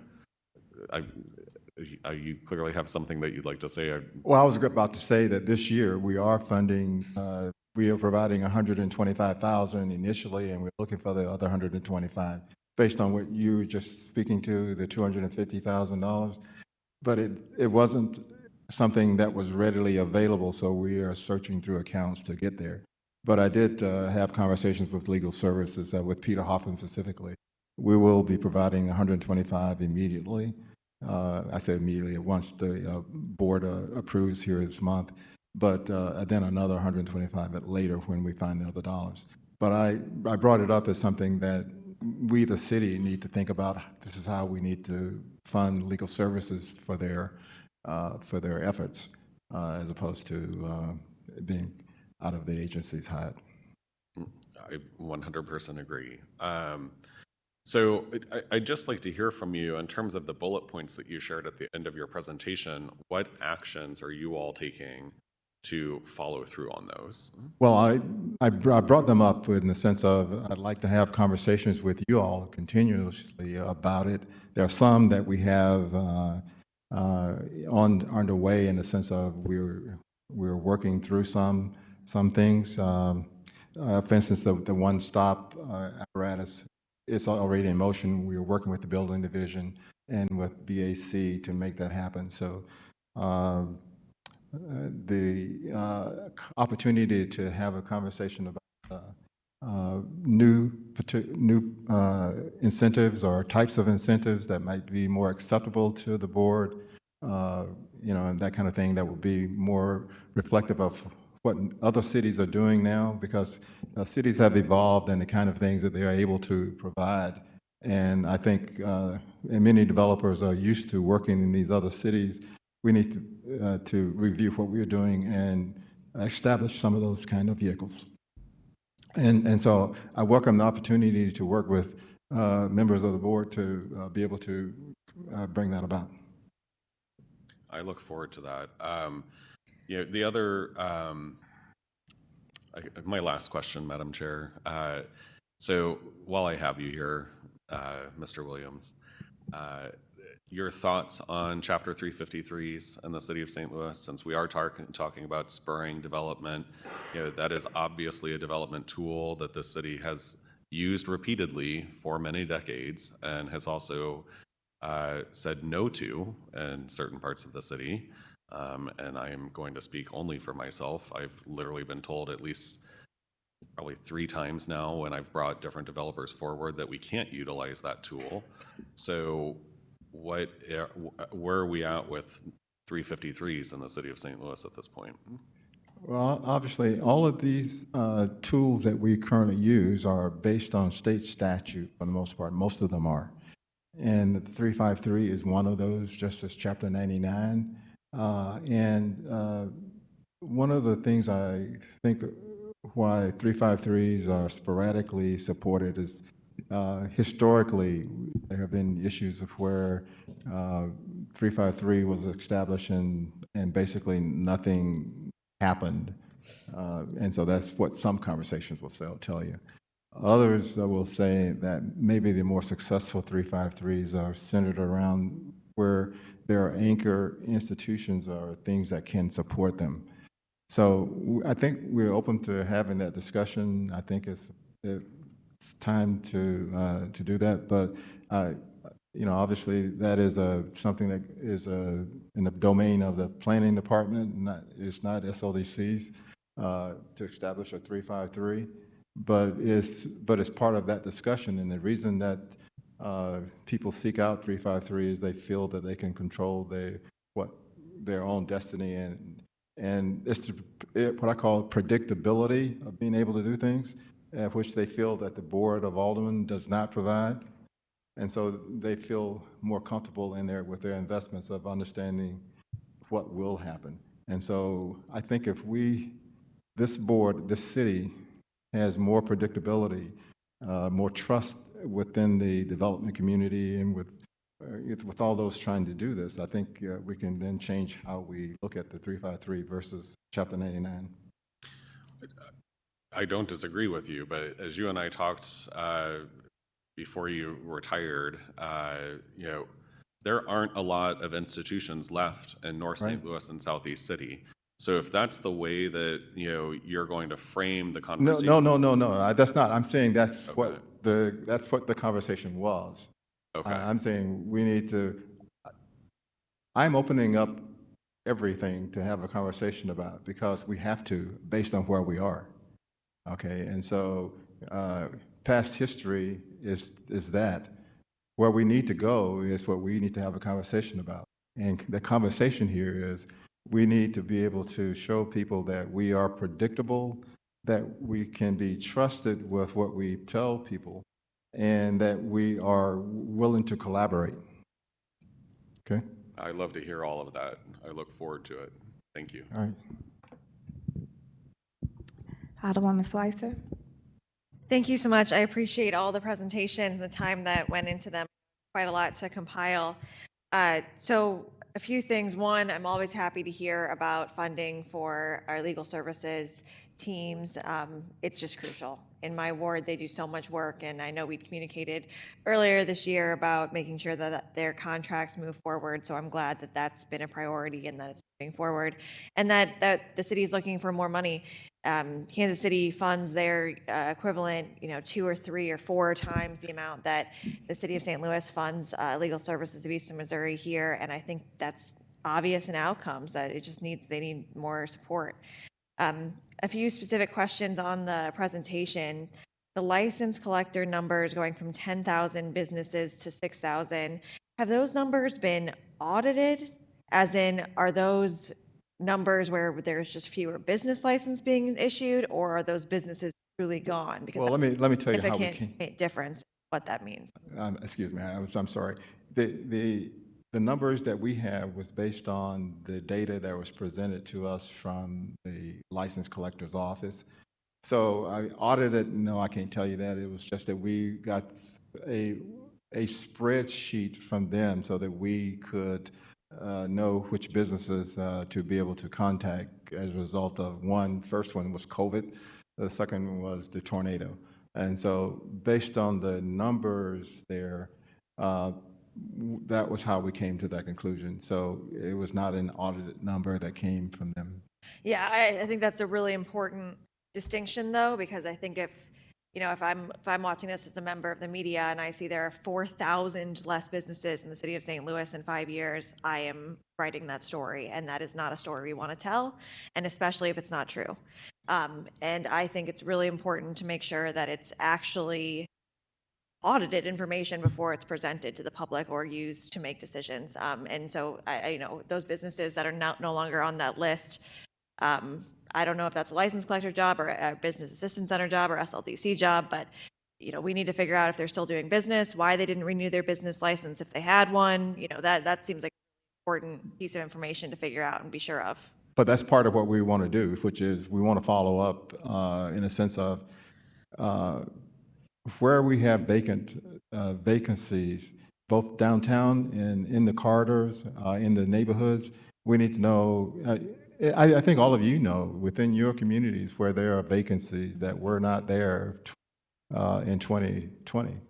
And so we have had a number of businesses to move out.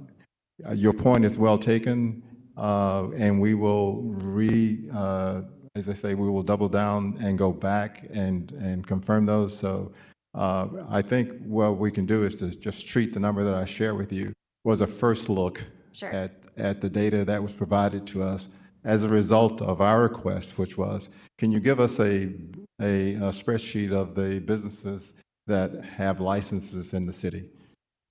That's what we received. They were very active in sending it to us. So in 2020, that was the number that we had. In 2025, the number was the number we had. Okay, I appreciate that, because I can certainly name new businesses in my ward since then, and I wouldn't imagine it would be that huge of a decrease in just 5 years with almost half businesses leaving St. Louis. I don't think that is accurate. Around clarity around the incentives and how incentives work. I've had developments in my ward say that they haven't received incentives because they didn't meet minority contractor guidelines, but they did submit the paperwork about why they didn't meet that guidelines, but then they don't get the incentive.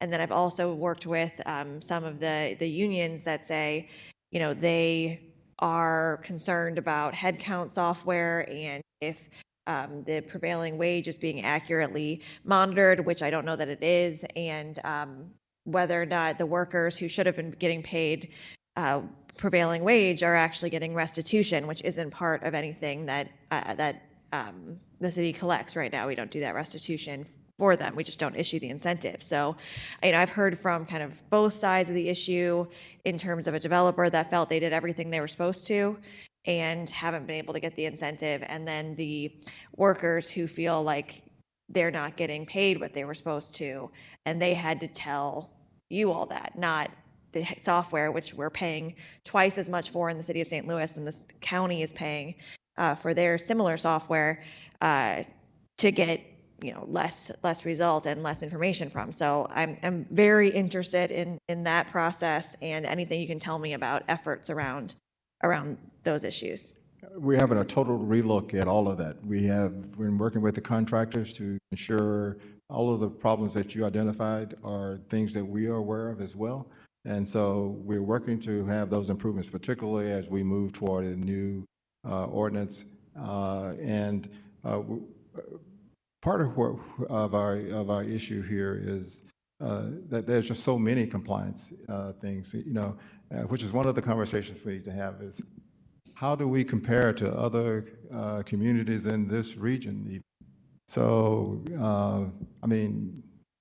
I would compare this to if everybody was coming to the table, how many things does a contractor need to bring to the table to work in the city as compared to working anywhere else? Right. And so, but that said, we have all these things that are required. I'm okay with that because as long as it is a known entity or a known thing that we need to do, then we can monitor that. That's the requirement. So the requirement is whatever the Board of Aldermen and the ordinances are that are passed. But let's make sure that that's what we have and don't surprise people at the very end with another requirement when they get before this board or during your discussions by adding another layer or another requirement.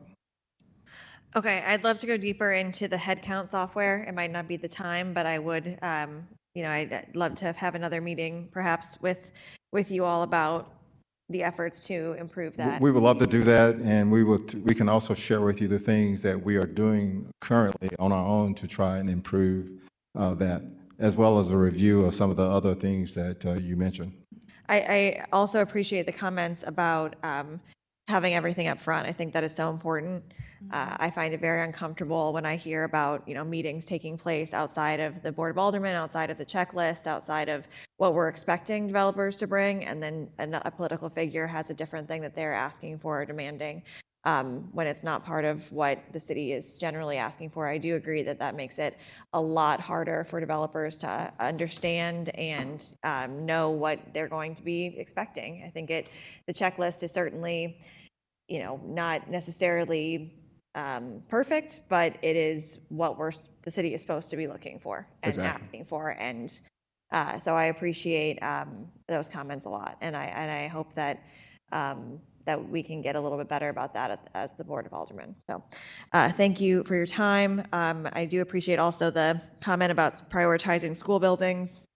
Those have to be redeveloped, and the attention to work with the school board to get that done. So I look forward to further conversations and hope to talk again soon. Great. Thank you. Woman Keys. Thank you. And thank you so much for being here, Ms. Williams, and your team as well. I have no comments and I have nothing to add. Thank you. Alderman Browning. Thank you. And thank you, CEO Williams and the SLDC team for being here today. I really appreciate the information provided and encourage us to keep having that open dialogue, because I think when we look at the city and the tools that we have, these are the tools that we were given by the state in many cases in order to spur development. It's the laws that we have to work within. And I've found that when I've contacted SLDC about a project, not only are you always willing to help, but also being willing to be creative in how we use these tools. There's a couple projects that I've already talked to my colleagues about that I'm going to have coming up here, one of which is a unique, I think a new incentive that we're going to use to get CI Select, a furniture company, to move into the city, bringing 40 well-paying jobs with it. And that was a situation where SLDC first approached me and said, hey, would you like to use this incentive? And I said, no, I don't want to use that incentive. Use a different thing that doesn't, cost us our earnings tax. And then we turned around and found an alternate method that actually doesn't lose the city money. So I really appreciate that we've found, new ways to do these things. But on the note of doing development that requires incentives, that looks like a loss, like the city is giving away money to a developer in order to get something done. I think that there's been an unhelpful narrative that has been out there. There's this idea that the use of incentives in the city have not benefited the city as we've used them over the past decades. Would you say that's true? I do not. In fact, one of the projects that you were talking about earlier, which was Cortex, is a perfect example of where incentives has basically tripled the amount of taxes that is coming in. So I think that incentives are sort of the reason for having incentives, rather, is when there is a situation very much like what we have in the city of St. Louis, where we have issues with blight, we have issues with crime, we have issues with population loss. Incentives are not made for places like Chesterfield or Clayton, so where we need help and where we need to assist, that is where we need to use incentives. And so one of the charts I showed you is, while the cost to build here is the same as it is anywhere else in the region for the most part, slight difference, a few dollars here and there, it is the return on investment or the rents that can be gained either from housing, house sales, or office rents is tremendously different. from jurisdiction to jurisdiction. And that is why we need to have incentives.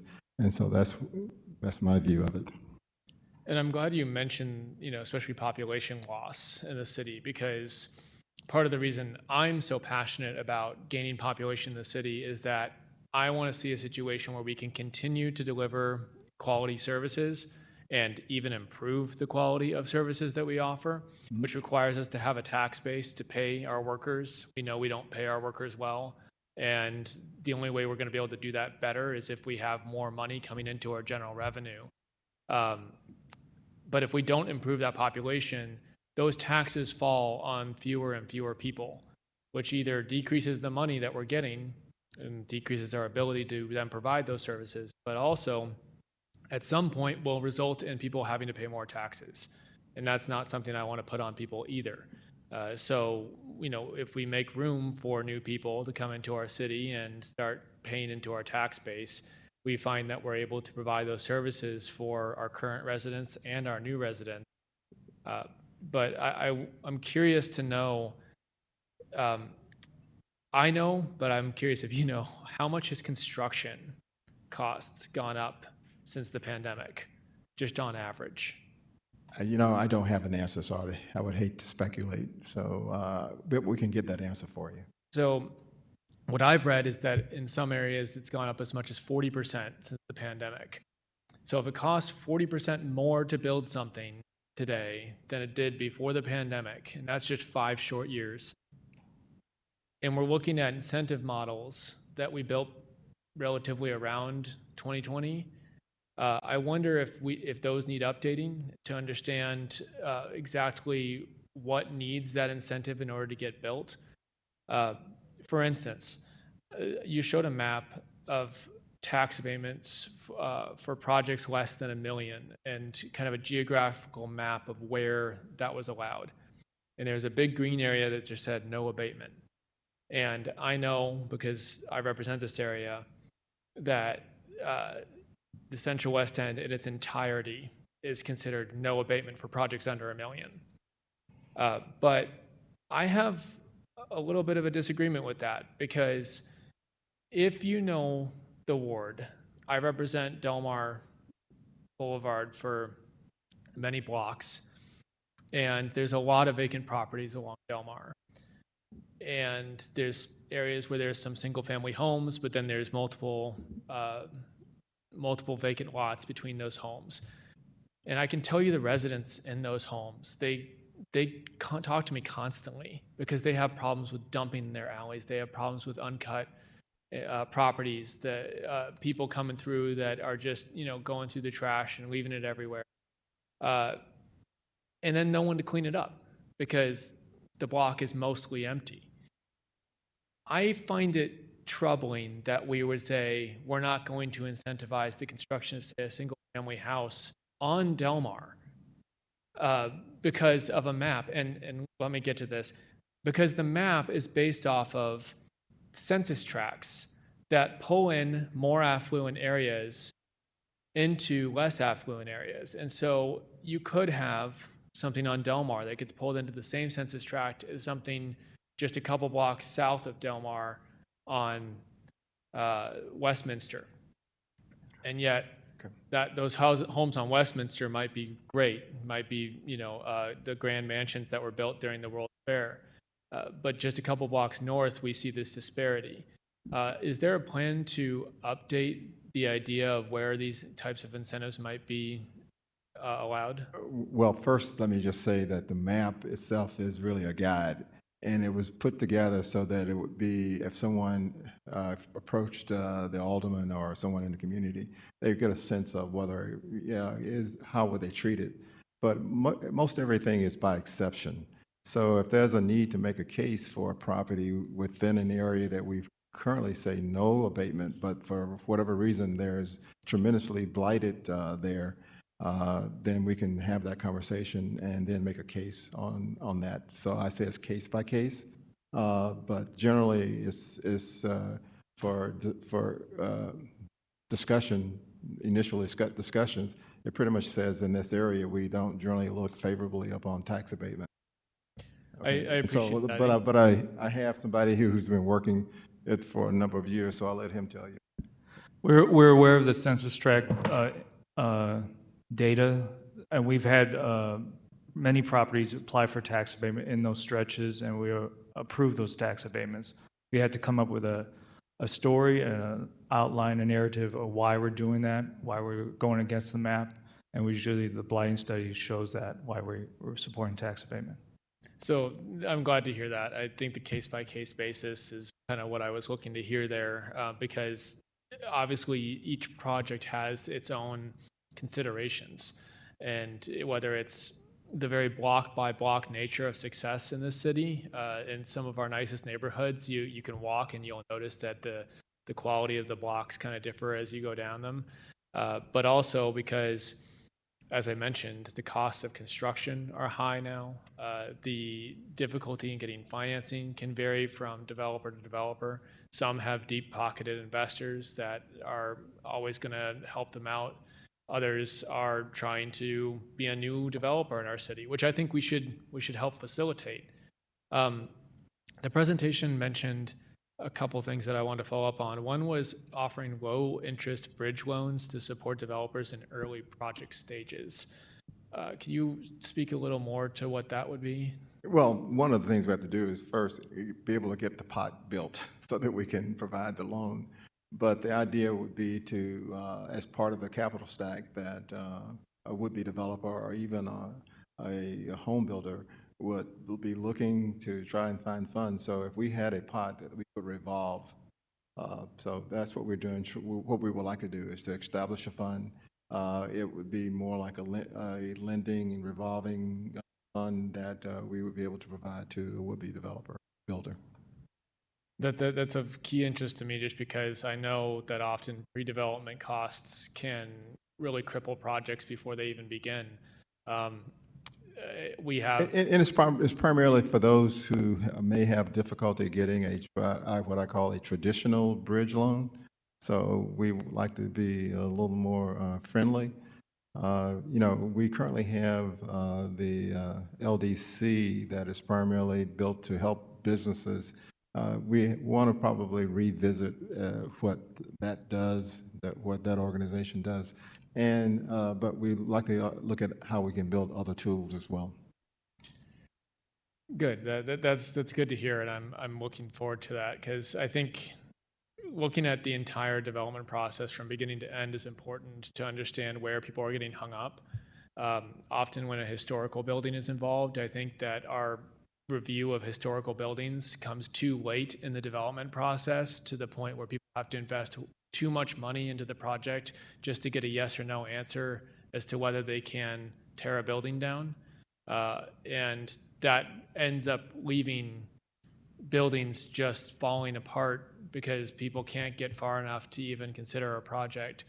And so I think that it would help to sit down and kind of understand exactly where each step of the process should be, because we talk about, my colleague mentioned Cleveland High School. I think it's a beautiful building. I want to make sure we save it and not knock it down.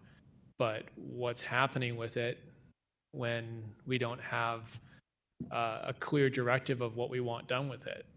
Well, we have been working on that, and what we're trying to do is to work with the school board to get control so that we can invest in it to help, if you will, restore it to a point that we can put it in sort of a mothball situation until we can find the right developer. So that one is clearly on our list, and we, for the first time, may have funds to be able to get it to a point that can help save it. That would be great. But I guess I wonder, another project that I've worked on with SLDC, and one that I've also talked to my colleagues about already, which is the Engineers Club in the Central West End. It's a nonprofit building. So the city's getting $0 in taxes from it right now. And several developers have tried to get something done there and been unable to get past a certain stage. Now, what we are doing in this situation is we're creating a redevelopment plan, like a carrot that we're dangling over the property. There's no developer involved yet. but we're creating this incentive and creating clarity about what can be done with the property. And that bill will be before this body soon. But what I think it helps do is it helps create a clear path. It creates that predictability for the developer so that they don't have to invest a ton of money before they can figure out what's possible. Yet, the way we do a lot of development in this city is that the developer comes along, they're interested in a piece of property. The city doesn't really recruit them so much as they look at the piece of property, they buy it, and then they come to the city and say, we'd like to build this thing, but the costs aren't working out. We need an incentive to bridge that gap in what we can charge versus what it costs to build.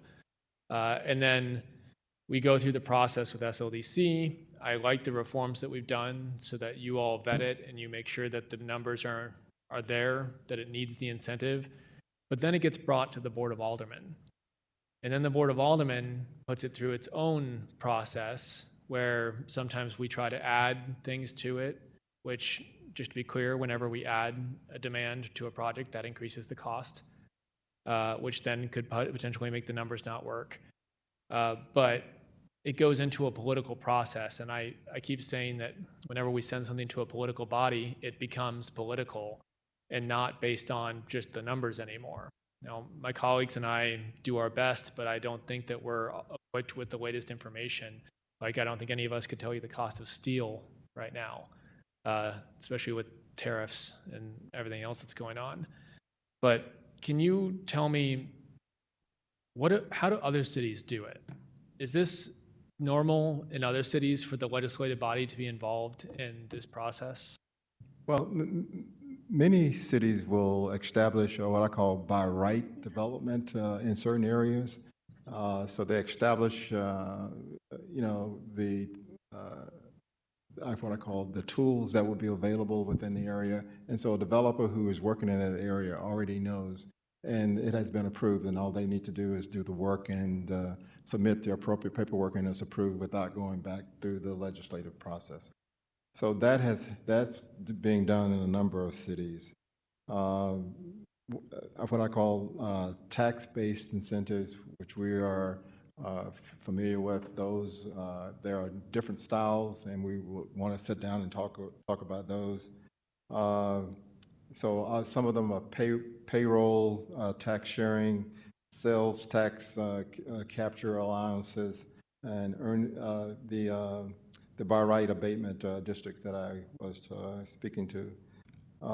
So there are a number of things out there that we would be willing to, not willing, but we want to sit down and have a conversation with and vet all of these ideas. And what we would do is be able to compare what other cities are doing and then see how adaptable they make us here in the city.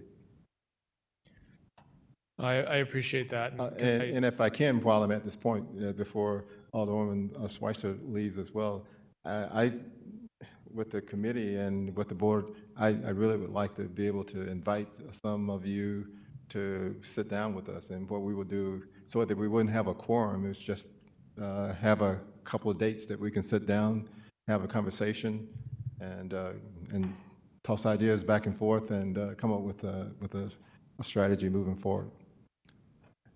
The reason I bring it up is if we have I know over the years that I've dealt, sometimes we will establish a meeting and have multiple meeting dates, and we invite the board to come and sit, and sometimes we don't get anybody. So, but this is a discussion that I hopefully will draw folks to the table, and we can, and the only thing we have to do is to control, to ensure that we don't get a quorum. I look forward to that because I think it's really important, especially if we are going to be involved, that we understand how these things work and be giving our thoughts and our recommendations to you all as well, because I think we bring a different perspective from the level where we come from as representatives of our areas. So I look forward to that ongoing conversation. I just have a couple more questions.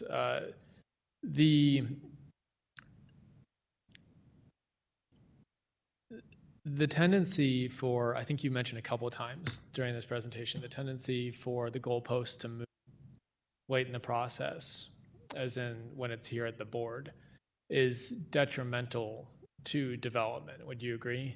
It is. I think that there's this sense that we want to add, or even advocate for our community, right? To say, hey, this extra cost would help, or hey, this portion of it should be affordable, or this thing should be that. But every time we change that, especially late in the process, it adds costs to the project, which can then cause a project not to pencil. And when I say this, I look at, for instance, the Albion West End Tower, which just broke ground in the Central West End. Very exciting project. Going to be fantastic for the city. Its tax abatement was approved in 2023, but then because of rising costs and the changing environment, it didn't break ground until this year, just about a month ago. So when I look at the graphs that you produced showing the decline in not only building permits, but also the decline in the incentives that we're granting, I can't help but think that those are related. And I'm particularly concerned that, as you said, the pipeline is drying up, or is going dry, that we're going to see a real lack of activity soon, given that a lot of the projects that we're seeing right now are either on tax-exempt parcels, what we call the eds and meds, the educational institutions and the medical complexes in our city. They are building right now, and we're grateful for that. That is money coming into our city. But a lot of housing projects, a lot of needs that we have in our city right now are not being met because we don't have a lot of things in the pipeline, because we haven't been making them possible. So I'd like to see a better understanding of that on this board, to hopefully get to a point where we understand that we have to be a part of this and making things happen, but also to understand that a lot of the development that we're seeing, the progress that we're seeing in our city, isn't necessarily the positive sign that St. Louis is succeeding as much as we'd like to know. So I guess my last question for you is, how much of SLDC's time is spent on the requirements that we put on developments as we're going through it? For instance, compliance. How much staff at SLDC, and how much time do you think you all devote just to the compliance side of our incentive structures? Well, we have different departments that are working compliance. We have the MNWBE compliance, but we also have what Madeline presented to you today, the economic development compliance. So we probably have anywhere from 5 to 10 people that are focused on some kind of compliance that that is based on the ordinances that have been passed. And so, but we, sometimes the concern is that we get what I call unfunded requirements. And so we're always concerned about that. But so there are a significant number of things that we have to look at and capture to be able to provide the oversight that I think the board wants us to. And I think you kind of hit on the head there. The unfunded requirements is a little bit what I was getting at, that every layer of compliance that we want to add, or every kind of goal we want to meet, I respect that these are good things and that these are important things. I'm a believer in the MBE, WBE program. I think it's important that we have equitable access to jobs in our city. But understanding that everything that we add comes at a cost, and that at the end of the day, the project still needs to happen in order to get any of those benefits. So that's all my questions. I really appreciate you coming today and the information provided, and look forward to those future meetings. Okay. Alderman Aldridge. Thank you, Alderwoman, or Chairwoman, and members of the committee. Thank you, Mr. CEO, President, SLDC, Otis Extraordinaire. First off, you laid a lot of information on us today, which I hope people that are watching this back actually, we're paying attention. If they have questions, SLDC has a great staff. Please reach out, especially for our developers. I also will echo something Alderman Cone says. I get you. We want to launch this. St. Louis is back in business, and I think we need to talk more about how positives of St. Louis. I mean, we have challenges like many other cities. Many cities losing population. Anytime that we can uplift St. Louis, I think we need to talk more about the good and always hindering on the bad. I will say, I agree with Alderman from the 3rd. I think St. Louis has always been in business, and I'm looking forward to having some conversations with you on how some of these tools that you are talking about can be help to spur development. I'm an old man when I go home, so I look at the news.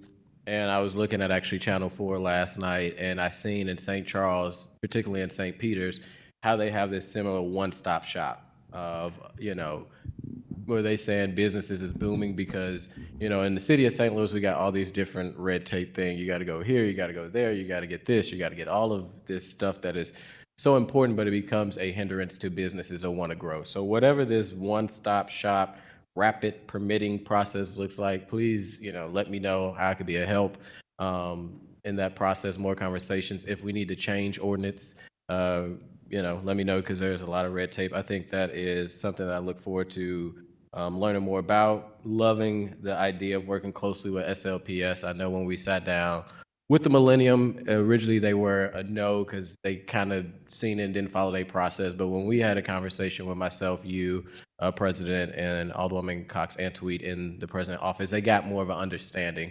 There's new leadership there, and I know the new leadership, Dr. Colin Adams, Dr. Adams' wife, Miss Adams, want to be more engaged. I think she is doctor.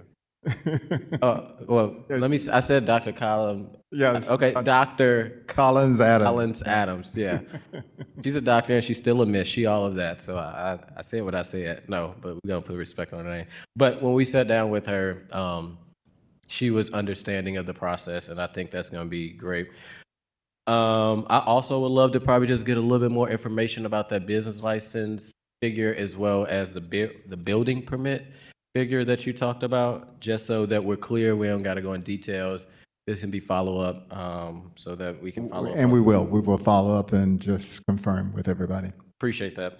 I guess this is where the not positive or side or just more concern. When you started off the presentation, you said something of we got to invest in North St. Louis, but we got to invest in all of St. Louis, which I don't think, people would disagree with that. But I would hope as this administration, under your leadership, you continue to look at how investments are made equitable. I represent downtown, but also represent majority of my ward of North St. Louis. So I understand when, some of my colleagues that live north or some of people in the resident feel like, why do we only see Spurth in downtown, Central West End, and those kind of middle corridors? So, whatever tools are possible that as we use these tools, that we continue to look at North St. Louis and southeast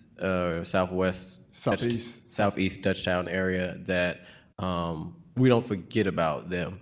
We want to invest all in St. Louis, but I appreciate the direction our previous mayor went in. If we don't invest in parts of St. Louis that have been left behind for generations and we just continue in that central corridor, we're not going to be a thriving city. And we are not going to focus on the central corridor or downtown without, I call it, more focus on North St. Louis. I agree with you that we need to continue to have a deliberate and intentional focus on areas that have not. And so our thing we're trying to do, though, is to take advantage of the ongoing planning that is going on, working with the community, try to establish redevelopment corridors or districts, and then be able to work with the folks in those communities to define the kind of tools or incentives that need to be there to try to attract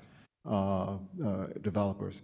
Much of this is not going to happen unless we either have funds to be able to help with loans or down payment assistance, or something that can help bridge or build the capital stack to make projects happen. And so the best thing that happened over the last few years was the fact that ARPA existed. And so now we are focused on places like Sarah Lou's Cafe, the Wellston Loop Trolley Building. There are about 5 or 6 of those projects that we are focused on as well. As well as Cleveland High School, Marshall School. I mean, so there are a number of places where we are spending intentionally monies to try and help save or get partial for our redevelopment.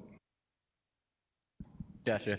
2 more things. One of the things I know that we brought up here is like, these are the requirements that developers have to follow through. And as somebody who have had, 2 board bills from Oyo Hotel, and then potentially when we was going to do incentives with the Millennium, the union conversation became, and I'm a full support of union, that union conversation became kind of this new requirement. So I totally agree that we need to have a guideline. I will say there are some things that should just be required, prevailing wage, MWBE, which I know that's been, something we're working on, that's been fought for 40 years. And when you talk about, you reach out to alders and none have, answered. I'll tell you around this MWBE program, I bet every, alderman of color and alderwoman Velasquez is making sure that we own y'all tail, that we have a strong MWBE program that all developers actually do follow. Because we got big projects like, the Millennium, but beyond that, the airport, that while we want to give developers incentives, we also got to make sure that, that there's a fair process. And we know that some developers have more ability and capital than others, just historically how that's been. So I definitely agree that we need to have, not change the rules, and a fair process so the developers can follow.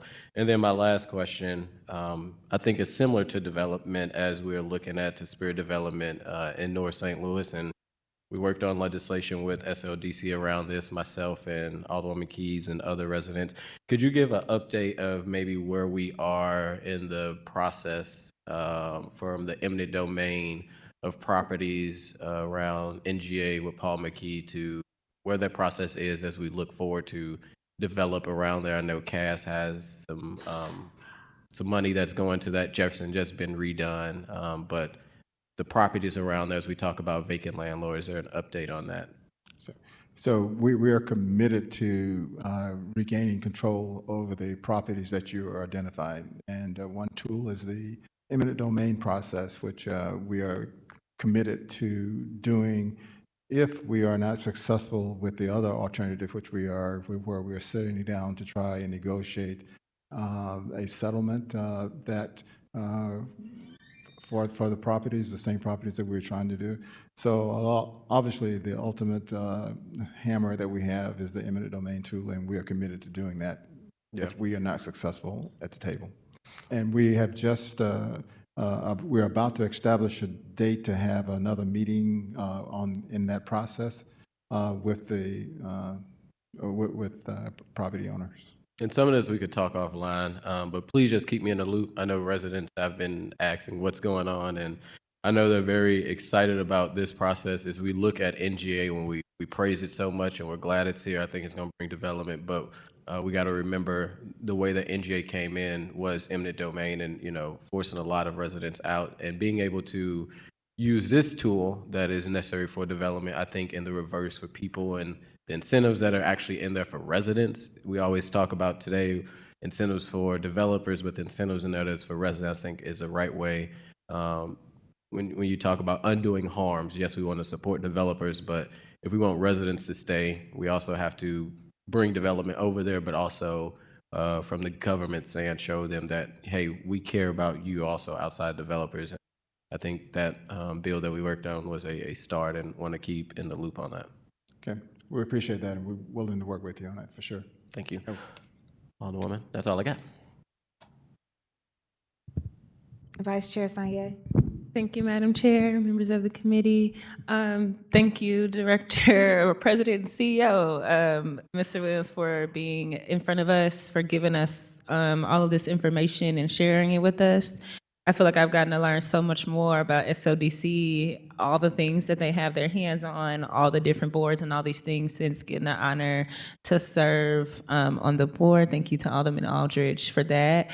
And President Green. And so I think for me, I really appreciate the in-depth information and especially the recommendation at the end that outlines specific steps to be taken.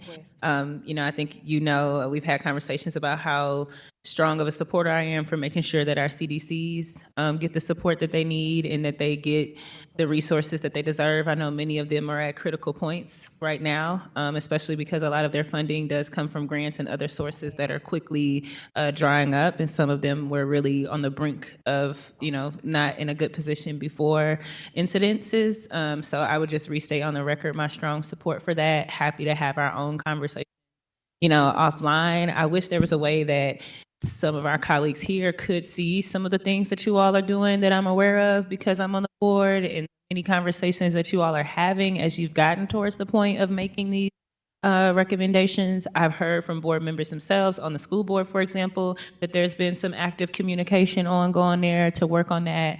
I certainly have some residents that really feel that SLPS's role at the table is not sufficient enough for what is at stake for them when we're having these types of discussions. So I'm happy to hear that those are happening, and certainly I'm supportive of making sure we work with them to turn schools that are vacant into it.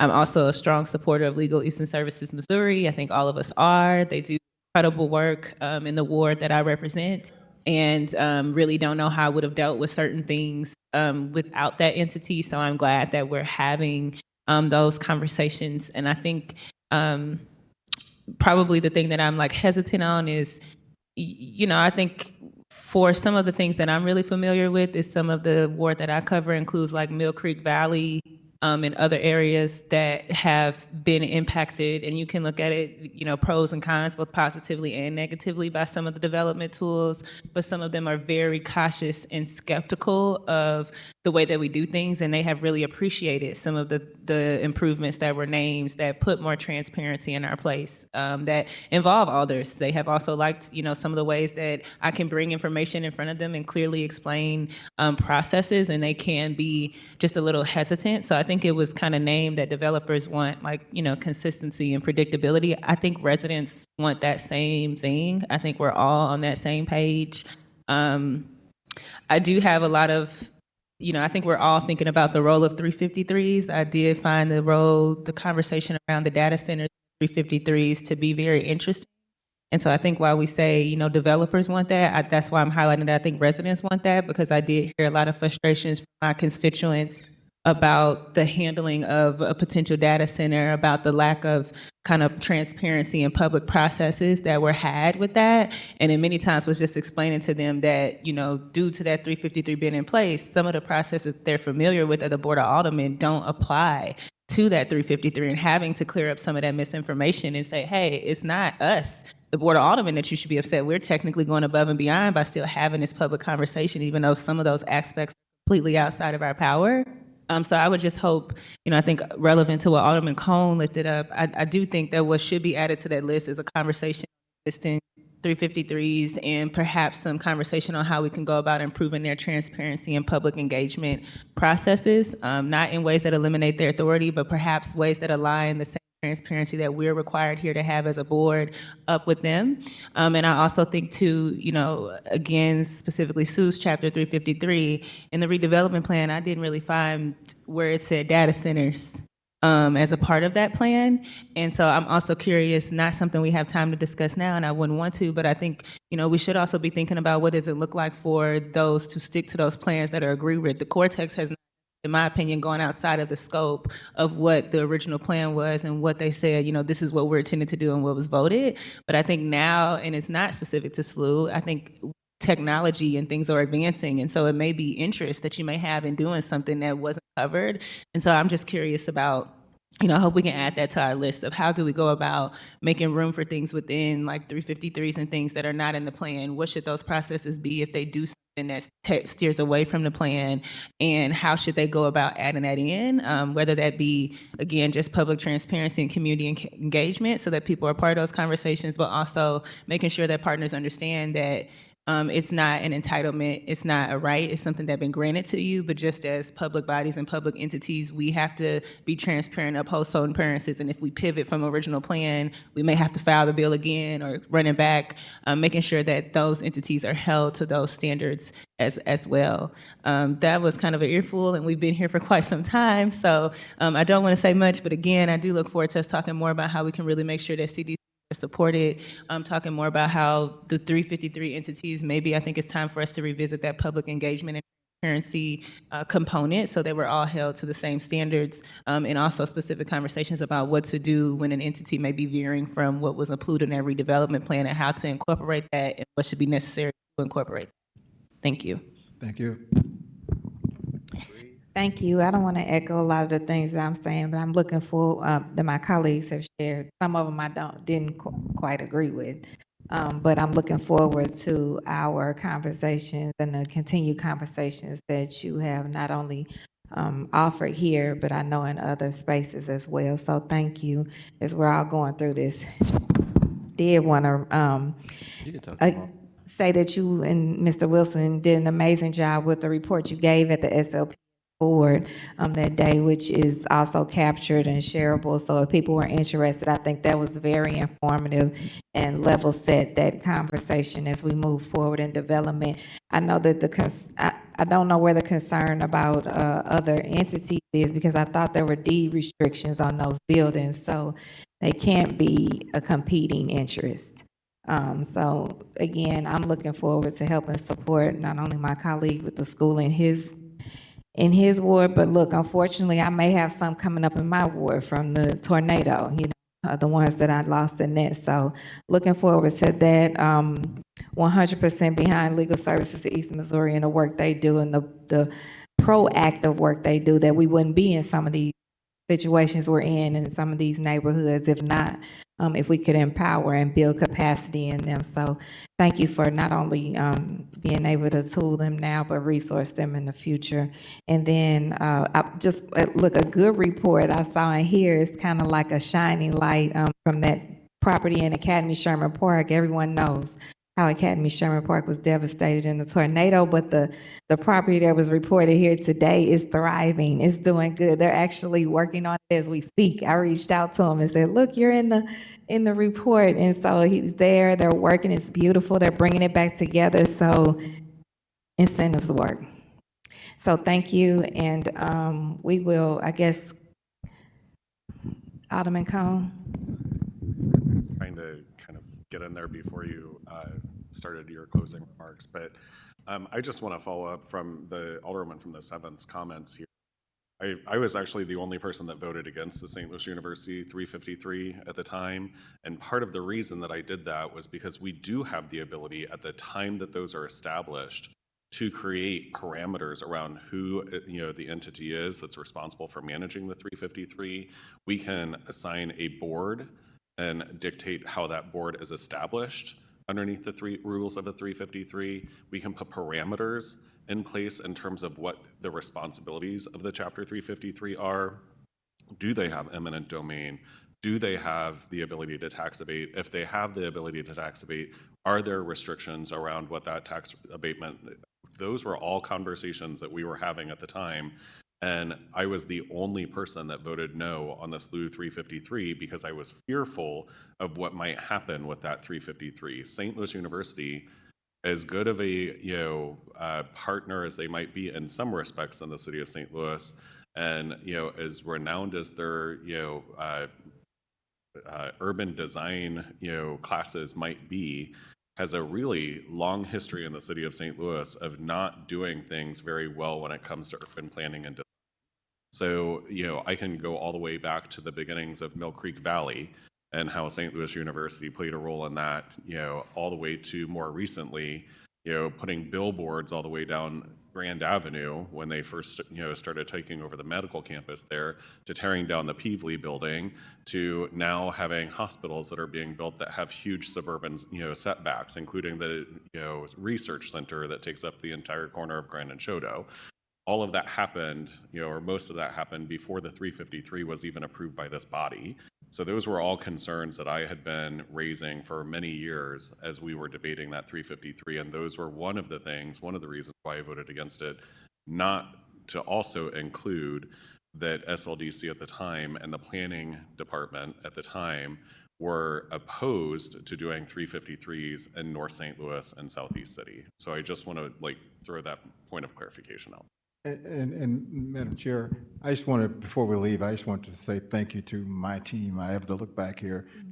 These are the folks who did all of the hard work of putting all of it together. So I want to say thanks to them as well for what they've done. Thank you. Yes. Thank you so much. Okay. Do we have any announcements? All members are present, so we don't need to excuse anyone. Oh, Vice Chair Sanya. Okay, so speaking of the 353 or the Armory, I just did want to make the announcement that anyone who is interested in that project, the developer is holding a town hall on October 9th at 5:30, and that is virtual, and they're hosting another town hall on October 13th at 5:30 p.m. at 2319 Shoto Avenue. So again, these meetings are not being held by the Board of Aldermen. They're not officially ours. These are actually from the developer. And I spoke earlier that, some of these decisions are, a little bit beyond us. And so I think this is an attempt to kind of have some of those community conversations. So for anyone that may be watching, I just want to make sure that those were on record and folks were aware of those opportunities to engage, but also be clear that they are not affiliated with the Board of Aldermen. Thank you. With that, I'll accept the motion to adjourn. Second, previous row. It's moved and seconded with the previous roll. We are adjourned. Everyone have